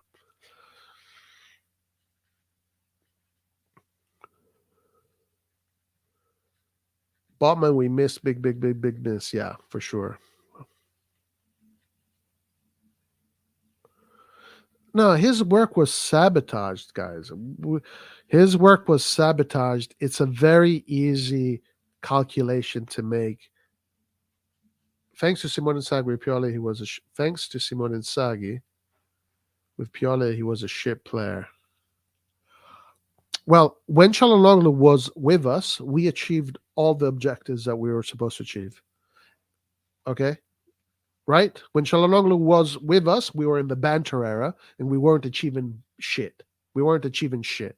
But then when Maldini took over and then Pioli came in, with Çalhanoğlu, we got back into Europe. Çalhanoğlu was part of the iconic group that beat Rio Ave, right? Remember that? Remember the Rio Ave? Çalhanoğlu was there. And of course, for you, Rio Ave now doesn't mean anything because you don't understand the importance of that game. The importance of the Rio Ave game, that's where we see Maldini. That's where we see Maldini in the Rio Ave game. That was the clear work that Maldini was doing at Rio Ave. That was the beginning of us becoming a European reality again after more than a decade. Çalhanoğlu was there the next year when we got back into the Champions League. And then his contract, listen, I'm not here advocating for Çalhanoğlu or whatever, but the reason why we eventually got Origi and CDK is because they didn't give him the fucking necessary budget to renew Kessie. And Origi because they didn't give him a budget. So I don't know, dude. Like, why can't you understand these things? At the time, Renato was the healthiest he had ever been. Yeah, at the time, guys, I was super excited to see Renato Sanchez come to Milan. Absolutely. And again, that season, they waited till the last moment to, like, how bad of a management are you when you wait till the last moment to renew the guy in charge of a market? You are already putting yourself as in a disadvantage. The thing that pisses me off the most about all of this, the thing that pisses me off the most, idiota, ma quanto cazzo sei idiota. Okay, Origi earns 4.5. Bro, Origi 4.5. Okay, so I don't know. Okay, Emanuele says he's Italian. I don't. In Italy, you have something called decreto crescita. So Origi in total was getting probably 6 million. I don't know what the fuck he was getting. Okay, that's why he was getting 4.5. While with Kessie was not getting decreto crescita. Kessie had become a top player and he wanted a top salary, and because there was no decreto crescita. Because there was no decreto crescita, that means that you had to pay Kessie a lot of money. So paying Origi 4.5 million is not a fucking big deal, bruh. I understand what minimum cost means when being in a tight spot. Yet when Polani told him we have a budget, he couldn't work. Once fired, there was a budget. Exactly. What about that? What about that? What about that? What the fuck was that all about? Sorry, Maldini, we don't have a budget. Okay, we fire you. All of a sudden, we have this fucking budget. What the fuck was that all about? That's crazy. That is just ugly, dude. That is ugly way of operating. Ugly way of operating. Where we stand today, losing money, not just out of Asia, but not even qualifying for FIFA. And we don't get to qualify for the FIFA World Cup. So we're losing. This season, we have lost more money than the last 2 seasons of Maldini. But no, Emanuele, for him, it's Origi. It's CDK. That's the issue. 4.5 million net with Decreto Crescita is not 9 million. It's 6 million.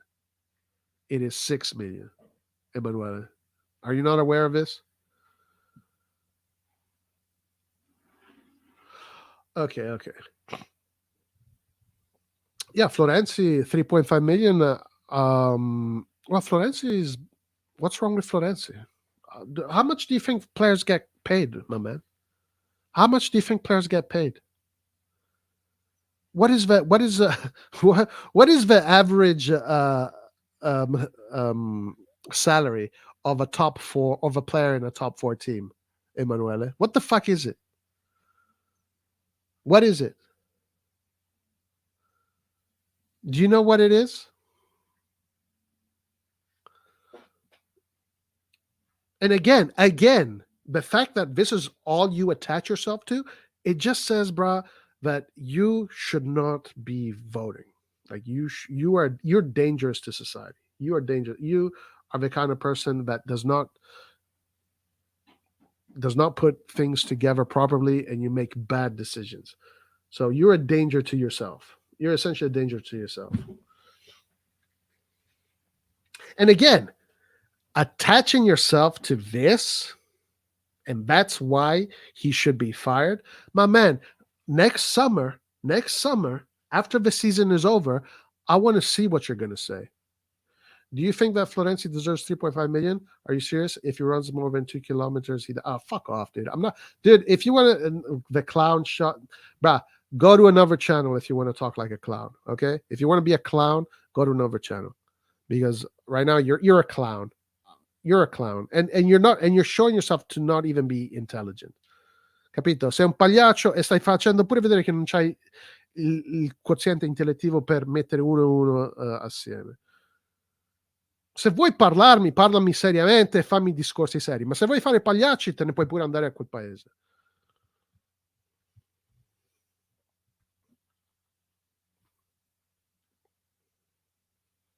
And by the way, whatever. All right. Clown talk for now. Roy, Madrid are not extending Modric. Should we go in for him? Guys, still quality, 1 or 2 season contracts. It's hard to say no to Modric, even at his age. I think he can still bring a lot. We saw that with Ibra bringing in players that are close to retirement was actually a good thing. Ibra was very important for the squad when he came in the locker room. The thing is that if you bring in Modric, who are you taking time? Yeah, for sure. I would definitely go with him. Ma che cazzo stai dicendo? Florenzi costa 7 milioni anni come i top players. Ma che i top players Mamma mia. Okay, all right. Okay. Listen, this is why I'm telling you that people like Emanuele should not vote. This is what he says. Florenzi costs 7 million annually, like the top players in Serie A. Ma anche Maldini non ha sbagliato. Ma even if Maldini made that mistake, to think that Maldini should be fired because of just that mistake and forget about all the other things that he's done. Again, Emanuele, I'm sorry. I do not want to offend you, but it says you're not an intelligent person, man. You're not intelligent. But anyway, let's look at this. Let's do some debunking right now. Apology.com. We got everything here. Let's do some debunking. So let's see if what Emanuele said is correct. Let's see. Serie A, finances, all clubs.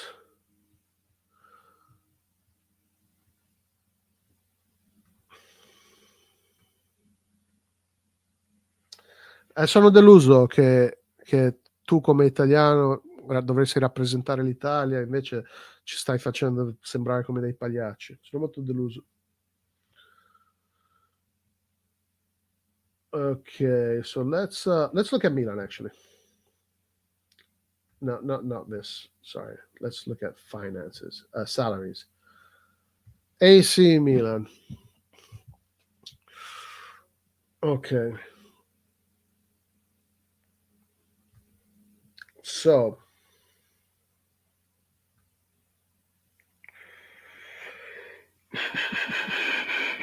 okay, gross pay he's making 5.5, so not 7 million. So already there, that is a mistake. That was a mistake. Net pay,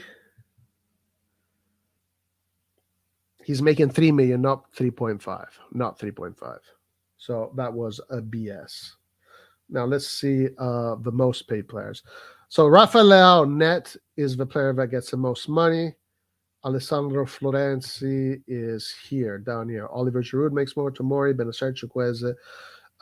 Mike Magnan, who is going to get a new contract soon, is probably going to be up here, and whatnot. Okay, so he said that Florenzi is making the same money as the top players in Serie A. Gross. So gross, Florenzi is making... Gross, Florenzi is 5.5. 5.5. Okay. Let's see. Okay, so Juventus is the team. Juventus has a bunch of... Let's go to Juve. Let's see Juve. Let's see if it's comparable to Juve. Let's debunk Emanuele's stupid comments here. Okay, gross, Dusan Vlahovic, 12 million. Actually, 13 million. Okay? So Emanuele said that Maldini should have been fired because Calabria gross makes 7 million. Oh, no. Yeah, because he makes 7 million a year. 7 million a year. And and he is being paid like the top players in Serie A. Okay, so Vlahovic is making 12.9 million. Szczesny 12. Sandro 11. Bremer 9. Federico Chiesa 9, etc. So let's go to Inter. So you see, guys, they want Maldini fired for things that are not even true. This is how bad things are. This is literally how bad things are. Che delusione, oh. Cioè, io veramente... Il fatto che sei italiano, poi, che delusione. Hakan Çalhanoğlu, 11 million with Inter. 11 million. Martinez, Lautaro, 11 million. 10 million. Bastoni. Barella, 9 million.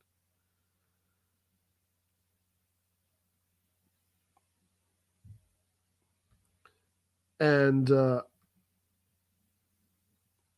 where is it? Where is Florenzi? Florenzi, 5.5. 5.5. So that's why you have people that say Maldini should have been fired, because of things that are not true. Because, as I said earlier, ignorance, not being informed. Again, I don't go to a calculus convention and put my 2 cents in. I'm illiterate when it comes to calculus. I'm a dumbass when it comes to calculus. I'm stupid. I am stupid when it comes to calculus. I am ignorant. I go there, I listen, I try to learn. I don't go there and give my 2 cents, especially if I don't study. It's the same thing in football. If you don't know what you're talking about, you probably should not be talking. You probably should not be talking.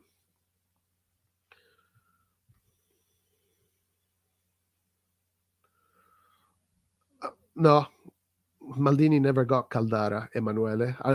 Again, showing what? Ignorance. Showing ignorance. Who got Caldara? Who got Caldara? Was it Maldini or was it Leonardo?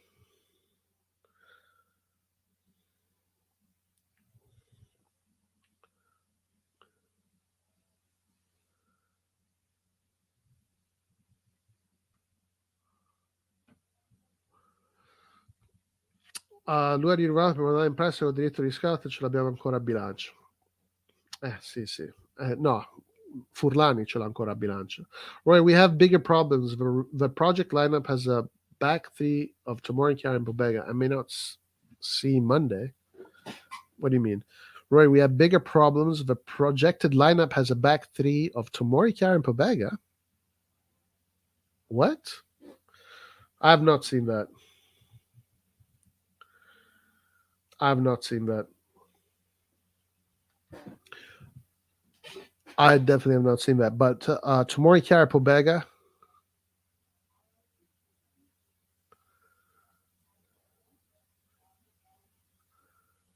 Pobega in the defense. Oof, I don't know about that. I hope not. I honestly don't know, but I hope not. Fernani is a banker. He's an academic, but he lacks football intelligence and charisma. Maldini, not a legend, but understands football. But what's more important is that he is emotionally intelligent. I don't. What do you mean, Maldini? Not a legend, but understands football. But what's more important is that he is emotionally intelligent. I don't understand what you're saying.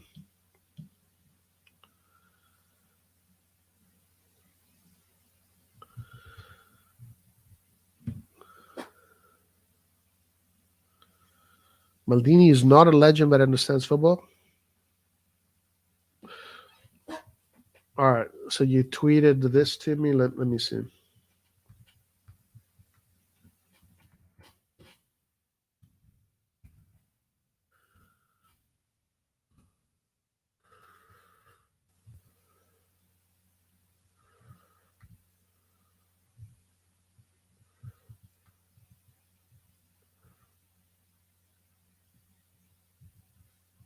How do I see it?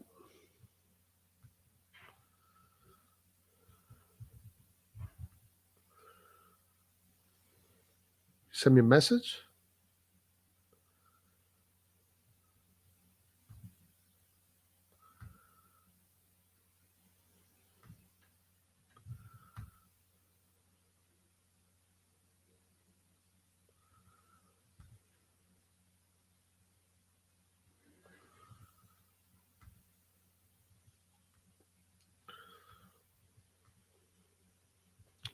I don't know. Where do I check that?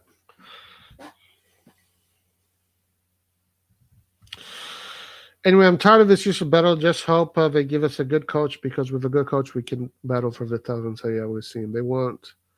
If they won't, I'll become the first Furlani out.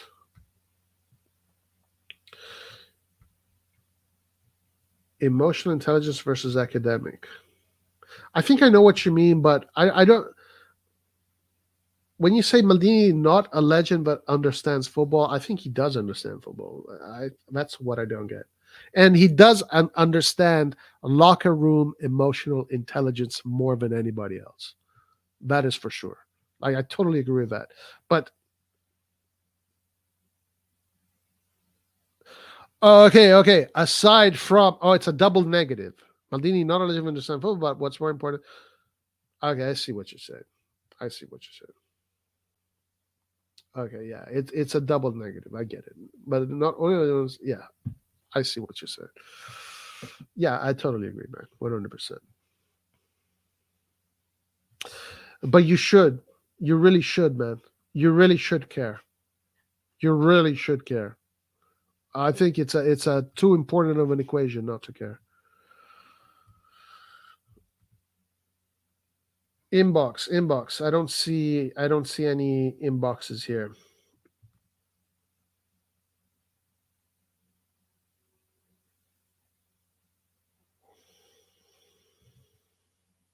Mm. I don't see any inboxes. Where have you guys seen? Let me go to Sempre Milan. Maybe it's on Sempre Milan. So back three with Pobega? That's insane.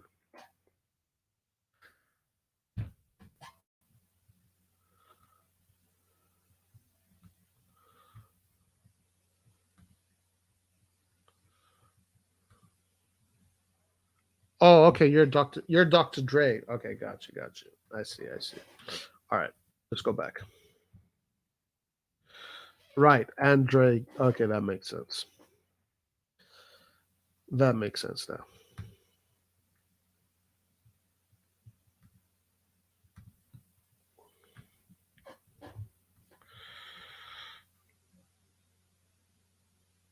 This?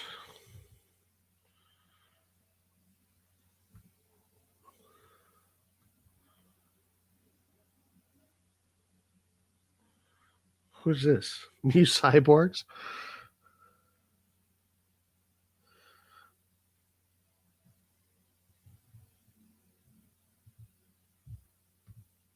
All right.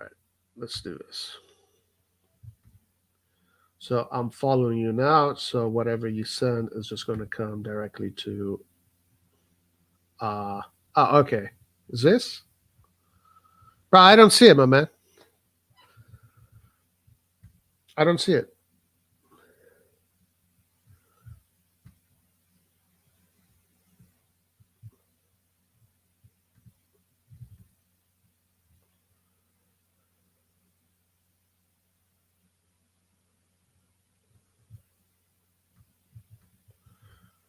I'm confused, guys.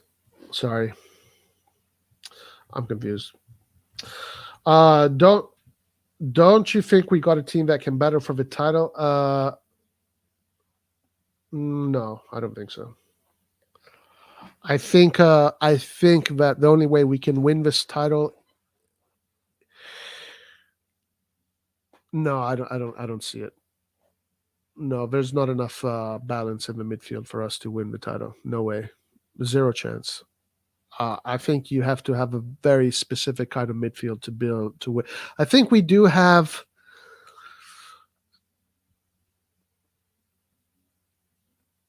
No, I don't think so.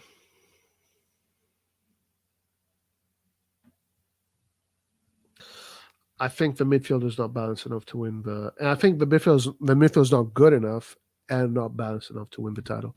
But there are scenarios in which I do see us winning the title, and those scenarios are if we stay out of Europe and we can stay healthy and just work on one game at a time. But now that we have to work on the Europa League, I think it's going to be even more difficult to try and win the title. Questa mattina il tecnico Stefano Pioli ha provato un 3-4-3 con Pobega da braccetto insieme a Tomori. Oh, ok, Matteo Moretto. Ok. I see. Matteo Moretto.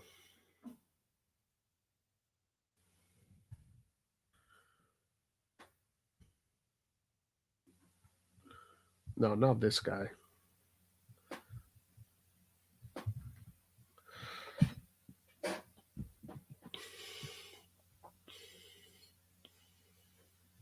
Good night. Have a good night.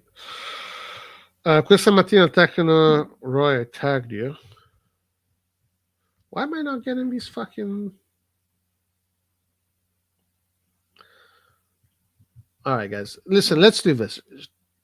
When you tag me, where do I go and see? Where do I go and see?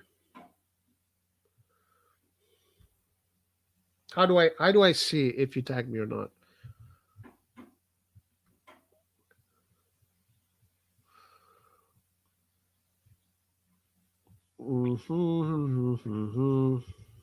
Replies, highlights, media, likes. Honestly, guys, I'm not an expert on Twitter. Maybe I'm a little bit of a boomer on Twitter, so hit the bell notification. The bell mentions. Okay, there we go. All right, finally, I got it.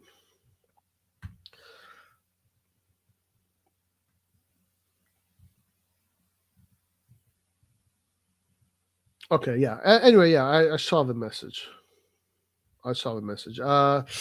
Shit, dude, it's experimental. It's experimental. It is definitely experimental. I don't I don't know what to think about it, honestly.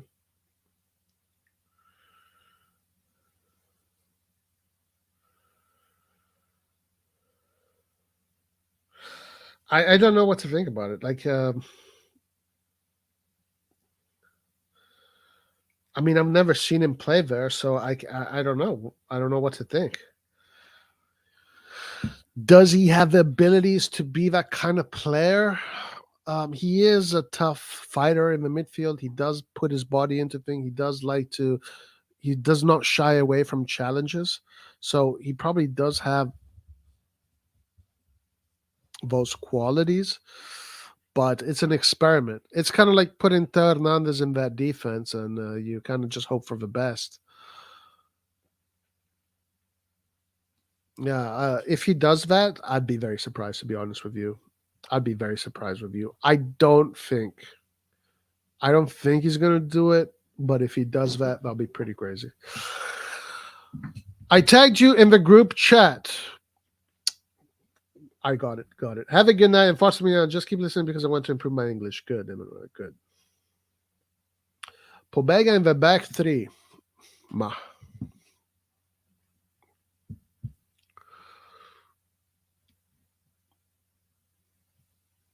Pobega in the back three. I don't know. What do you guys think about it? You tell me in the chat. Let me riff. Let me know what you guys think about that.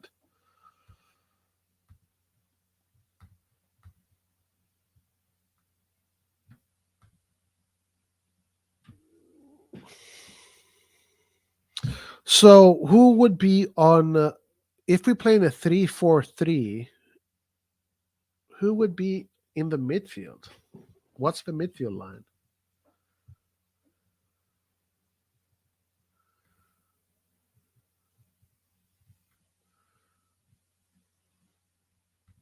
Is that the only information we have?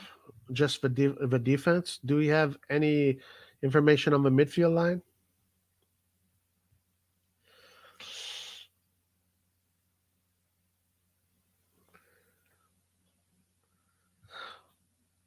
Wow, Osimhen is renewing with Napoli. That's crazy.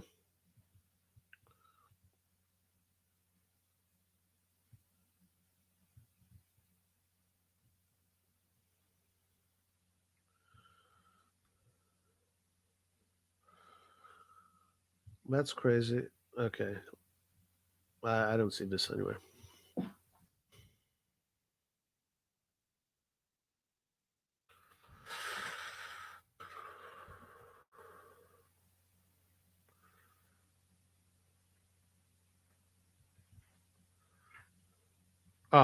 Here it is. Okay. Moretto. Pioli tested a three-man backline with Pobega in training. So it would be Kjaer, Pobega, Tomori, Florenzi, Loftus-Cheek, Rangers, Hernandez.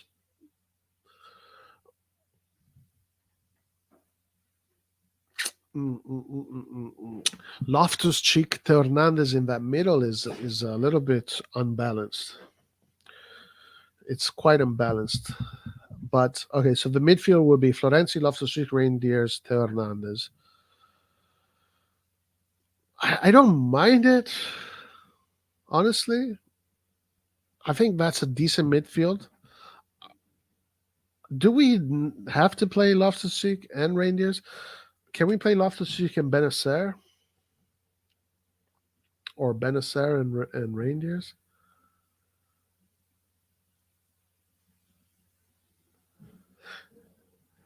I don't know what to make out of that because it's so like we haven't seen enough of it for me to really say, yeah, that's what we look like when we play that formation. All I know is this, guys. This is all I know. That Monza is not a team that we should be taking lightly, and that Monza is a team that holds the ball quite well. As a matter of fact, let's see what the stats look like in Serie A.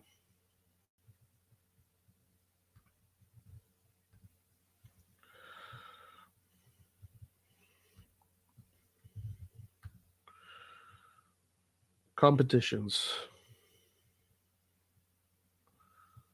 Serie A made it. What the fuck is this? Statistics. Teams. Yeah, okay. So Monza holds the ball a little bit better than us.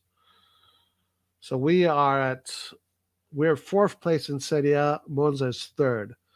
So yeah, so it's going to be the midfield battle there is definitely going to be an issue, and I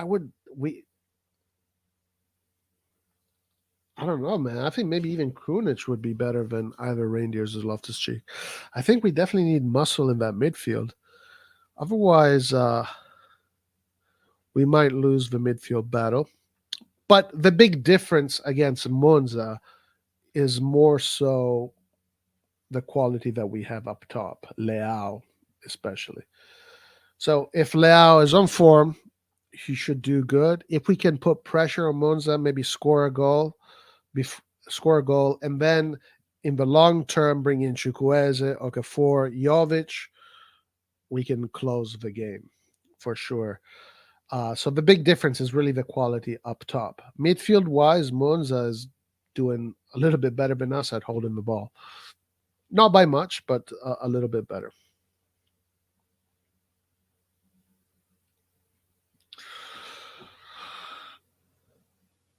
Yeah, we have a defensive crisis, so Pioli has to make his decisions. Of course, we don't have Calabria. Calabria has a red card. 3-4-3. Honestly, guys, I don't know. I really don't know. Oh wait, this is the tab. I wasn't sharing it.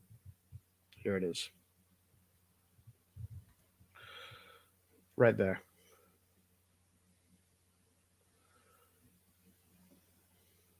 Musa's fatigue, so we're projecting Bennacer may start. Has Ibra motivated our team yet? That's funny. Fuck Monza, we won Berlusconi Cup.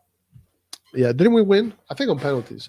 But as you can see right there, like Monza is the third best team in Serie A at holding the ball. So I think that midfield battle is going to be key. And of course, the thing that is going to be the most key is being clinical in front of goal. I don't think they have a very dangerous offense. Actually, let's do this, guys. Let's go to Gazzetta dello Sport and see what Monza is putting on the field.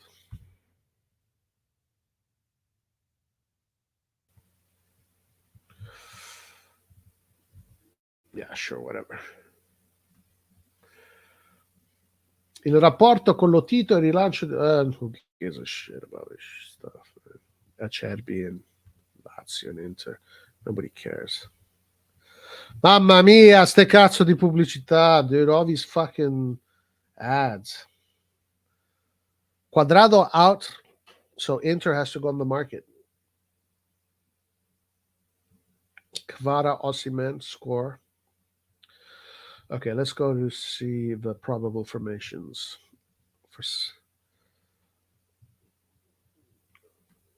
Gazzetta dello Sport now has a reputation of getting this shit correct. Where is it? Calcium. Calcio. So calcio also means calcium, by the way. So that's why I was like finding where the fuck is calcio. So calcium, um, uh, in Italian, calcio also means calcium, and it also means to kick, and it also means football. Oh, e da, andiamo.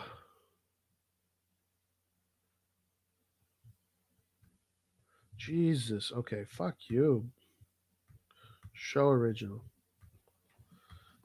Oh, e allora,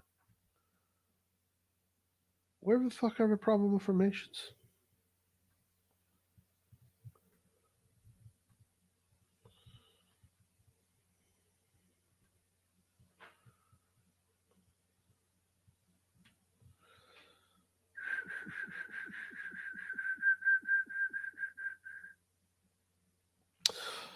Oh yeah. By the way, this game was happening right now. It was, I think, Sao Paulo against Milan Legends. Looks like they kicked their ass. Where is the problem information? Why is this thing not opening? Probabili formazioni. Okay, got it. All right, here we go. Milan Monza. Ooh, Colombo is playing against us. Colpani is doing really good, apparently. Okay, so this is what it's. This is what. This is what La Gazzetta dello Sport is saying. Florenzi, Tomori, Kjaer, Hernandez, Pobega, Rangers, Loftus-Cheek, Pulisic, Giroud, Leo. On the other side, we have Colombo, Colpani, Pessina, Pereira, Gagliardini, Akpak Pro, Churra, D'Ambrosio, Caldirola, Izzo, Gregorio.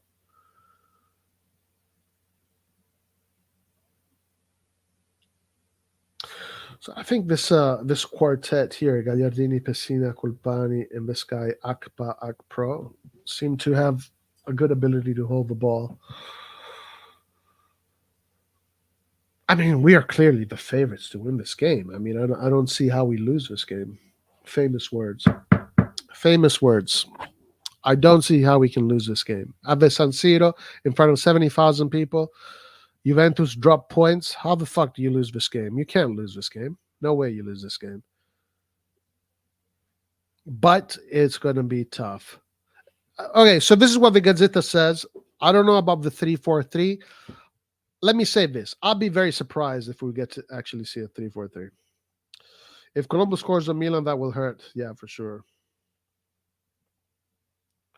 Don't think Krunic will play. Probably they want him healthy so they can sell him in January. Yeah, that's exactly what's happening. Which is one of our being a big problem for the Champions League. I'll tell you, Stefano Pioli from Parma. What about him? Krunic, no. I think this is the reason why. Because they want to sell him in January and they want to make sure that he stays fit, that he's good. I think that's what's going on. I think that's definitely what's going on.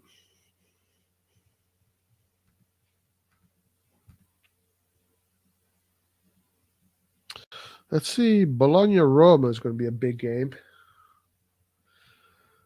Who's the starting lineup for Bologna-Roma? Oh, wow. No. Oh, Lukaku's got. Oh, wow. They don't have Dybala, Lukaku. Damn. Salamakers is starting. Guys, Salamakers is playing really well, apparently. I mean, look at him. He's.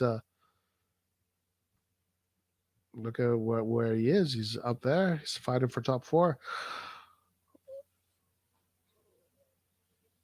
Tough test for Roma. No Dybala, no Lukaku. Tough test. Very tough test. Very tough test. Bologna said coming from nowhere, fucking winning big games. What about Lazio Inter?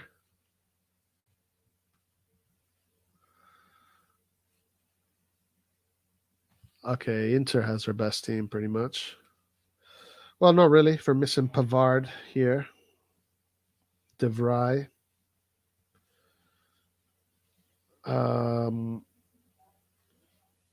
What happened to Romagnoli? Is Romagnoli injured? So Romagnoli da valutare. Okay.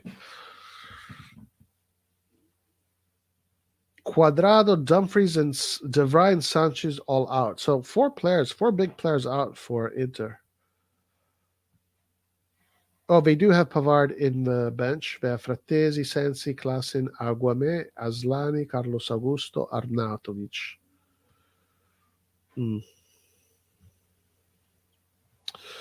Yeah, tough game here. Should be a really good game. Looking forward to it. I think Inter. I wouldn't be surprised if Inter loses some points here. I wouldn't be surprised.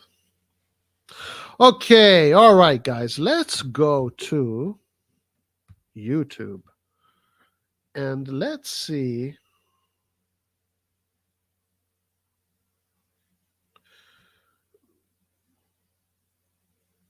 Let's see what AC Milan has put for their birthday.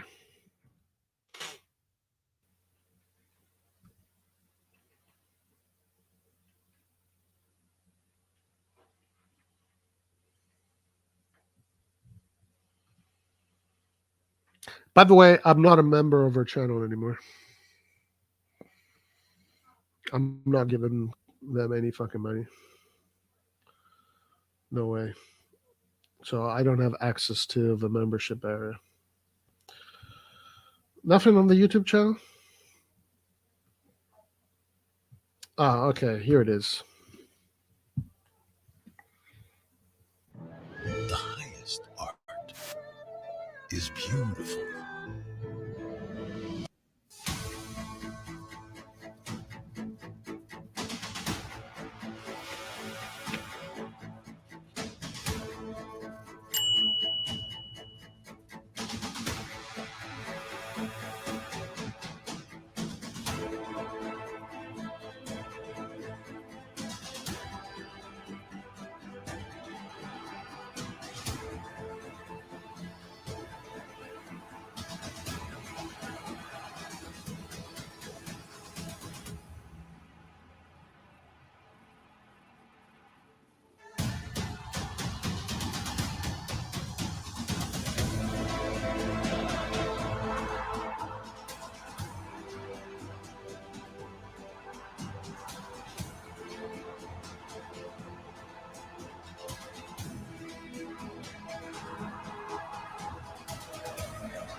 There you have it. That's Maldini's pixelated picture right there in the corner. Even the Berlusconi's helicopter, Berlusconi would show up at the training camps in his helicopter, is there, but no Gianni Rivera. Isn't that insane that you don't have Gianni Rivera here? Gianni Rivera is the first Italian player to win the Ballon d'Or. He is one of Italy's most iconic players, and he's one of Milan's most iconic players. He's not even in the fucking picture.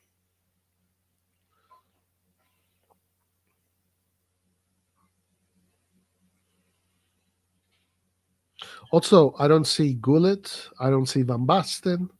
I don't see Rijkaard.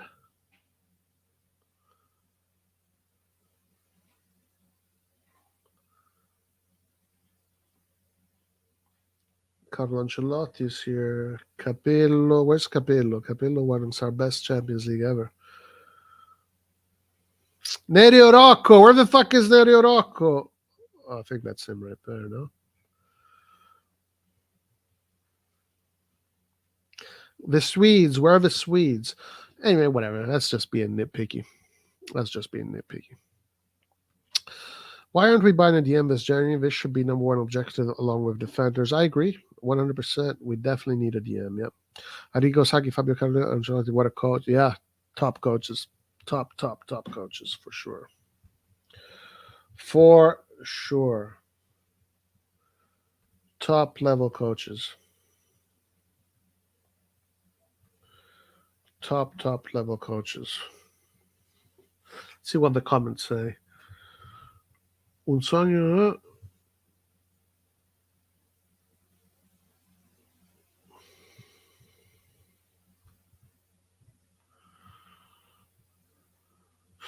The YouTube community is more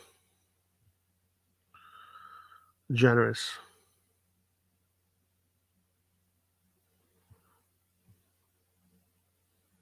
The Twitter community is pissed off as fuck.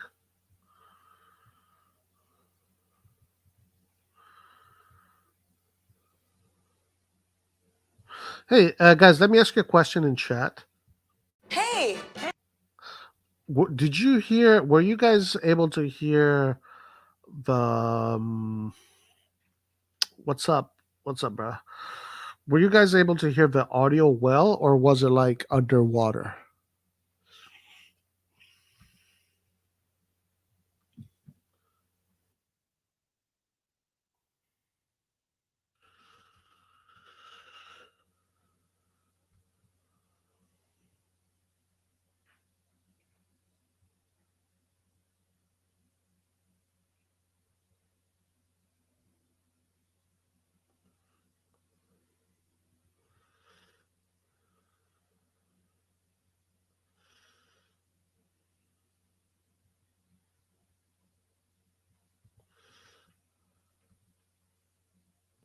Did that audio come out well?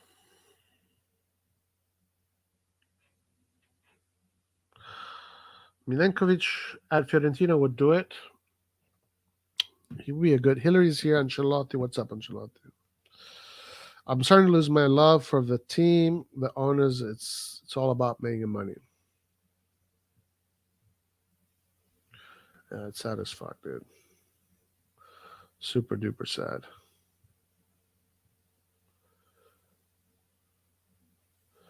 Super duper sad. Guys, Barcelona can't fucking win a game, huh? 1-1. A 1-1 for Barcelona.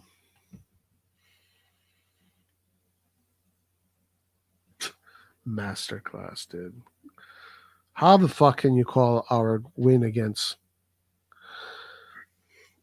Like, seriously, like, I have no issues with Kush. Kush is a cool guy, whatever. And he's really good at what he does. He puts out good content. He's good quality content. But, bruh, like, beating Newcastle the way we beat them and then going to the Europa League, that's not that's not masterclass. Come on, Kush, dude. Wake the fuck up. That is not a masterclass. That is us scraping by, dude. What the fuck are you talking about? Masterclass was when we beat Manchester United 3-0 at the San Siro, where we destroyed them. Or masterclass is when we beat Barcelona in the final of the Champions League 4-0. Like, beating Newcastle out of desperation and then going to the Europa League is a masterclass. Like, what is going on with the fans of Milan? Like, we are literally, there's fans of Milan. They are the ones turning this club into Dortmund.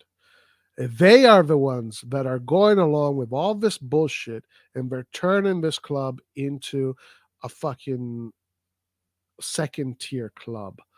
Masterclass.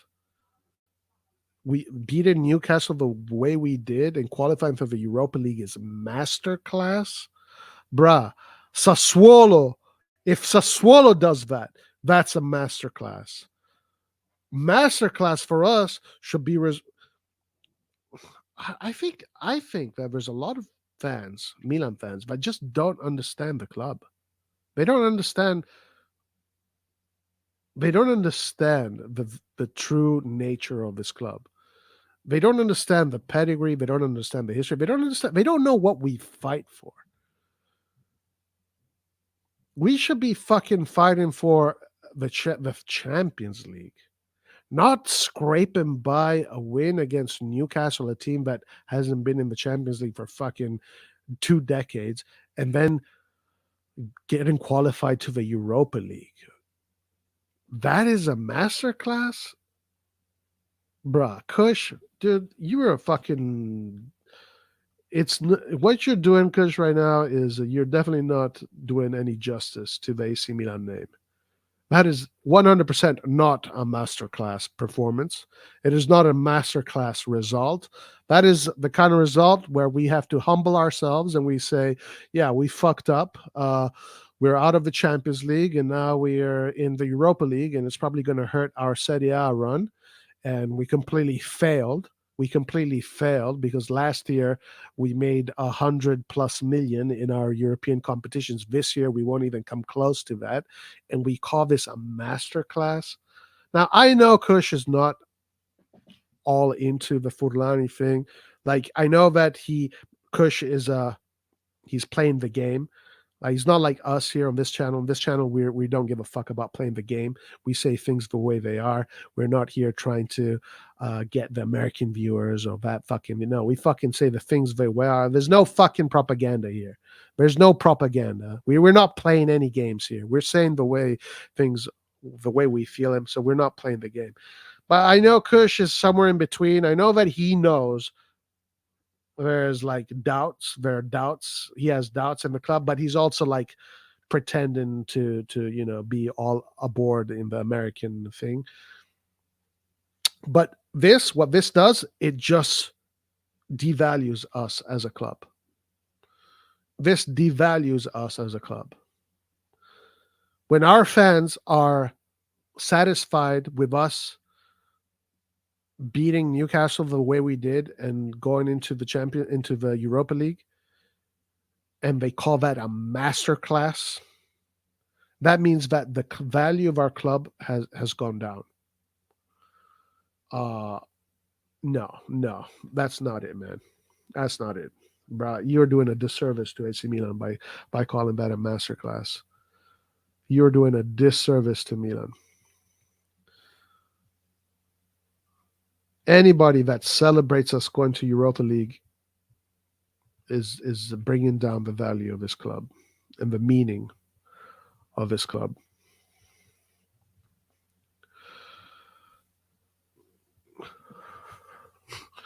Masterclass.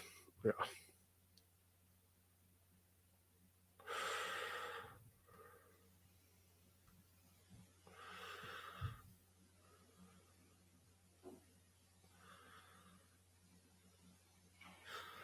Yeah.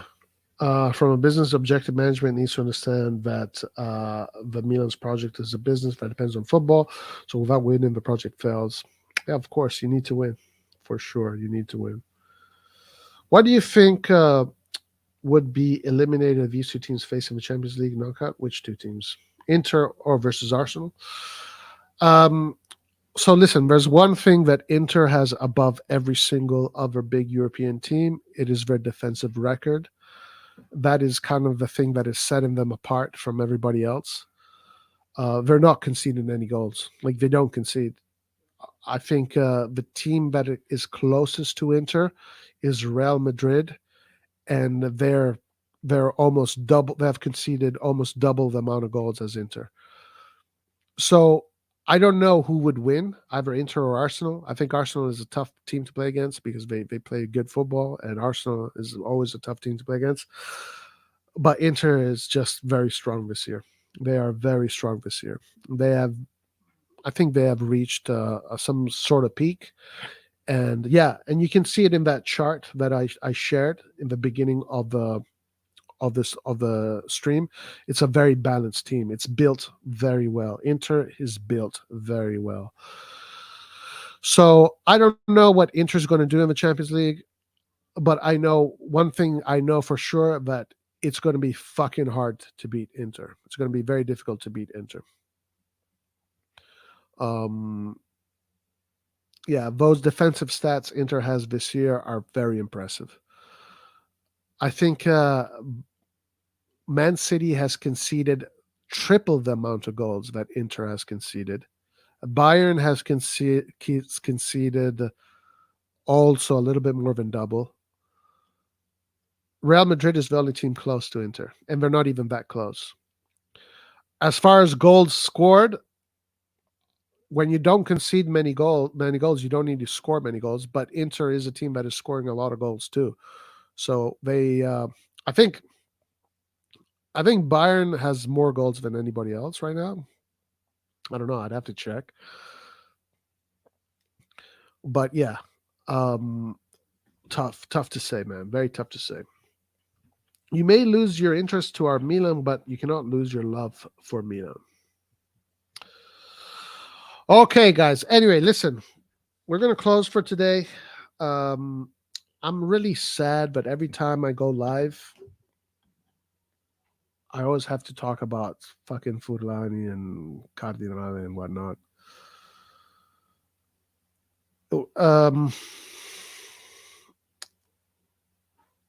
We'll try and avoid all of that shit tomorrow. All right, guys. We'll see you for the watch along and for the post match. Forza Milan. Hopefully we beat Monza. And peace out, guys. Peace out. Let me just check one thing before we close.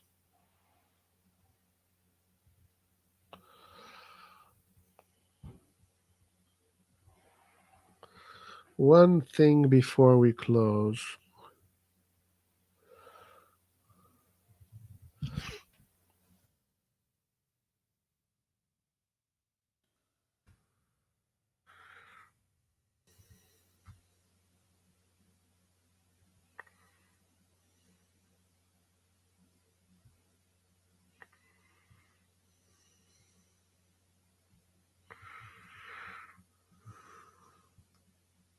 Damn, this guy's got 1 million subscribers.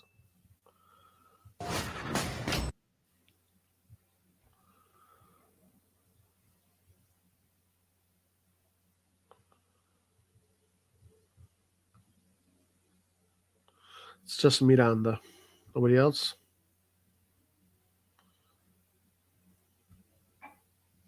All right. Yeah, no players. I wanted to do some scouting, but there's nobody available. All right, guys. We'll see you later. Forza Milan as always. Till the next one. Peace out. Ciao.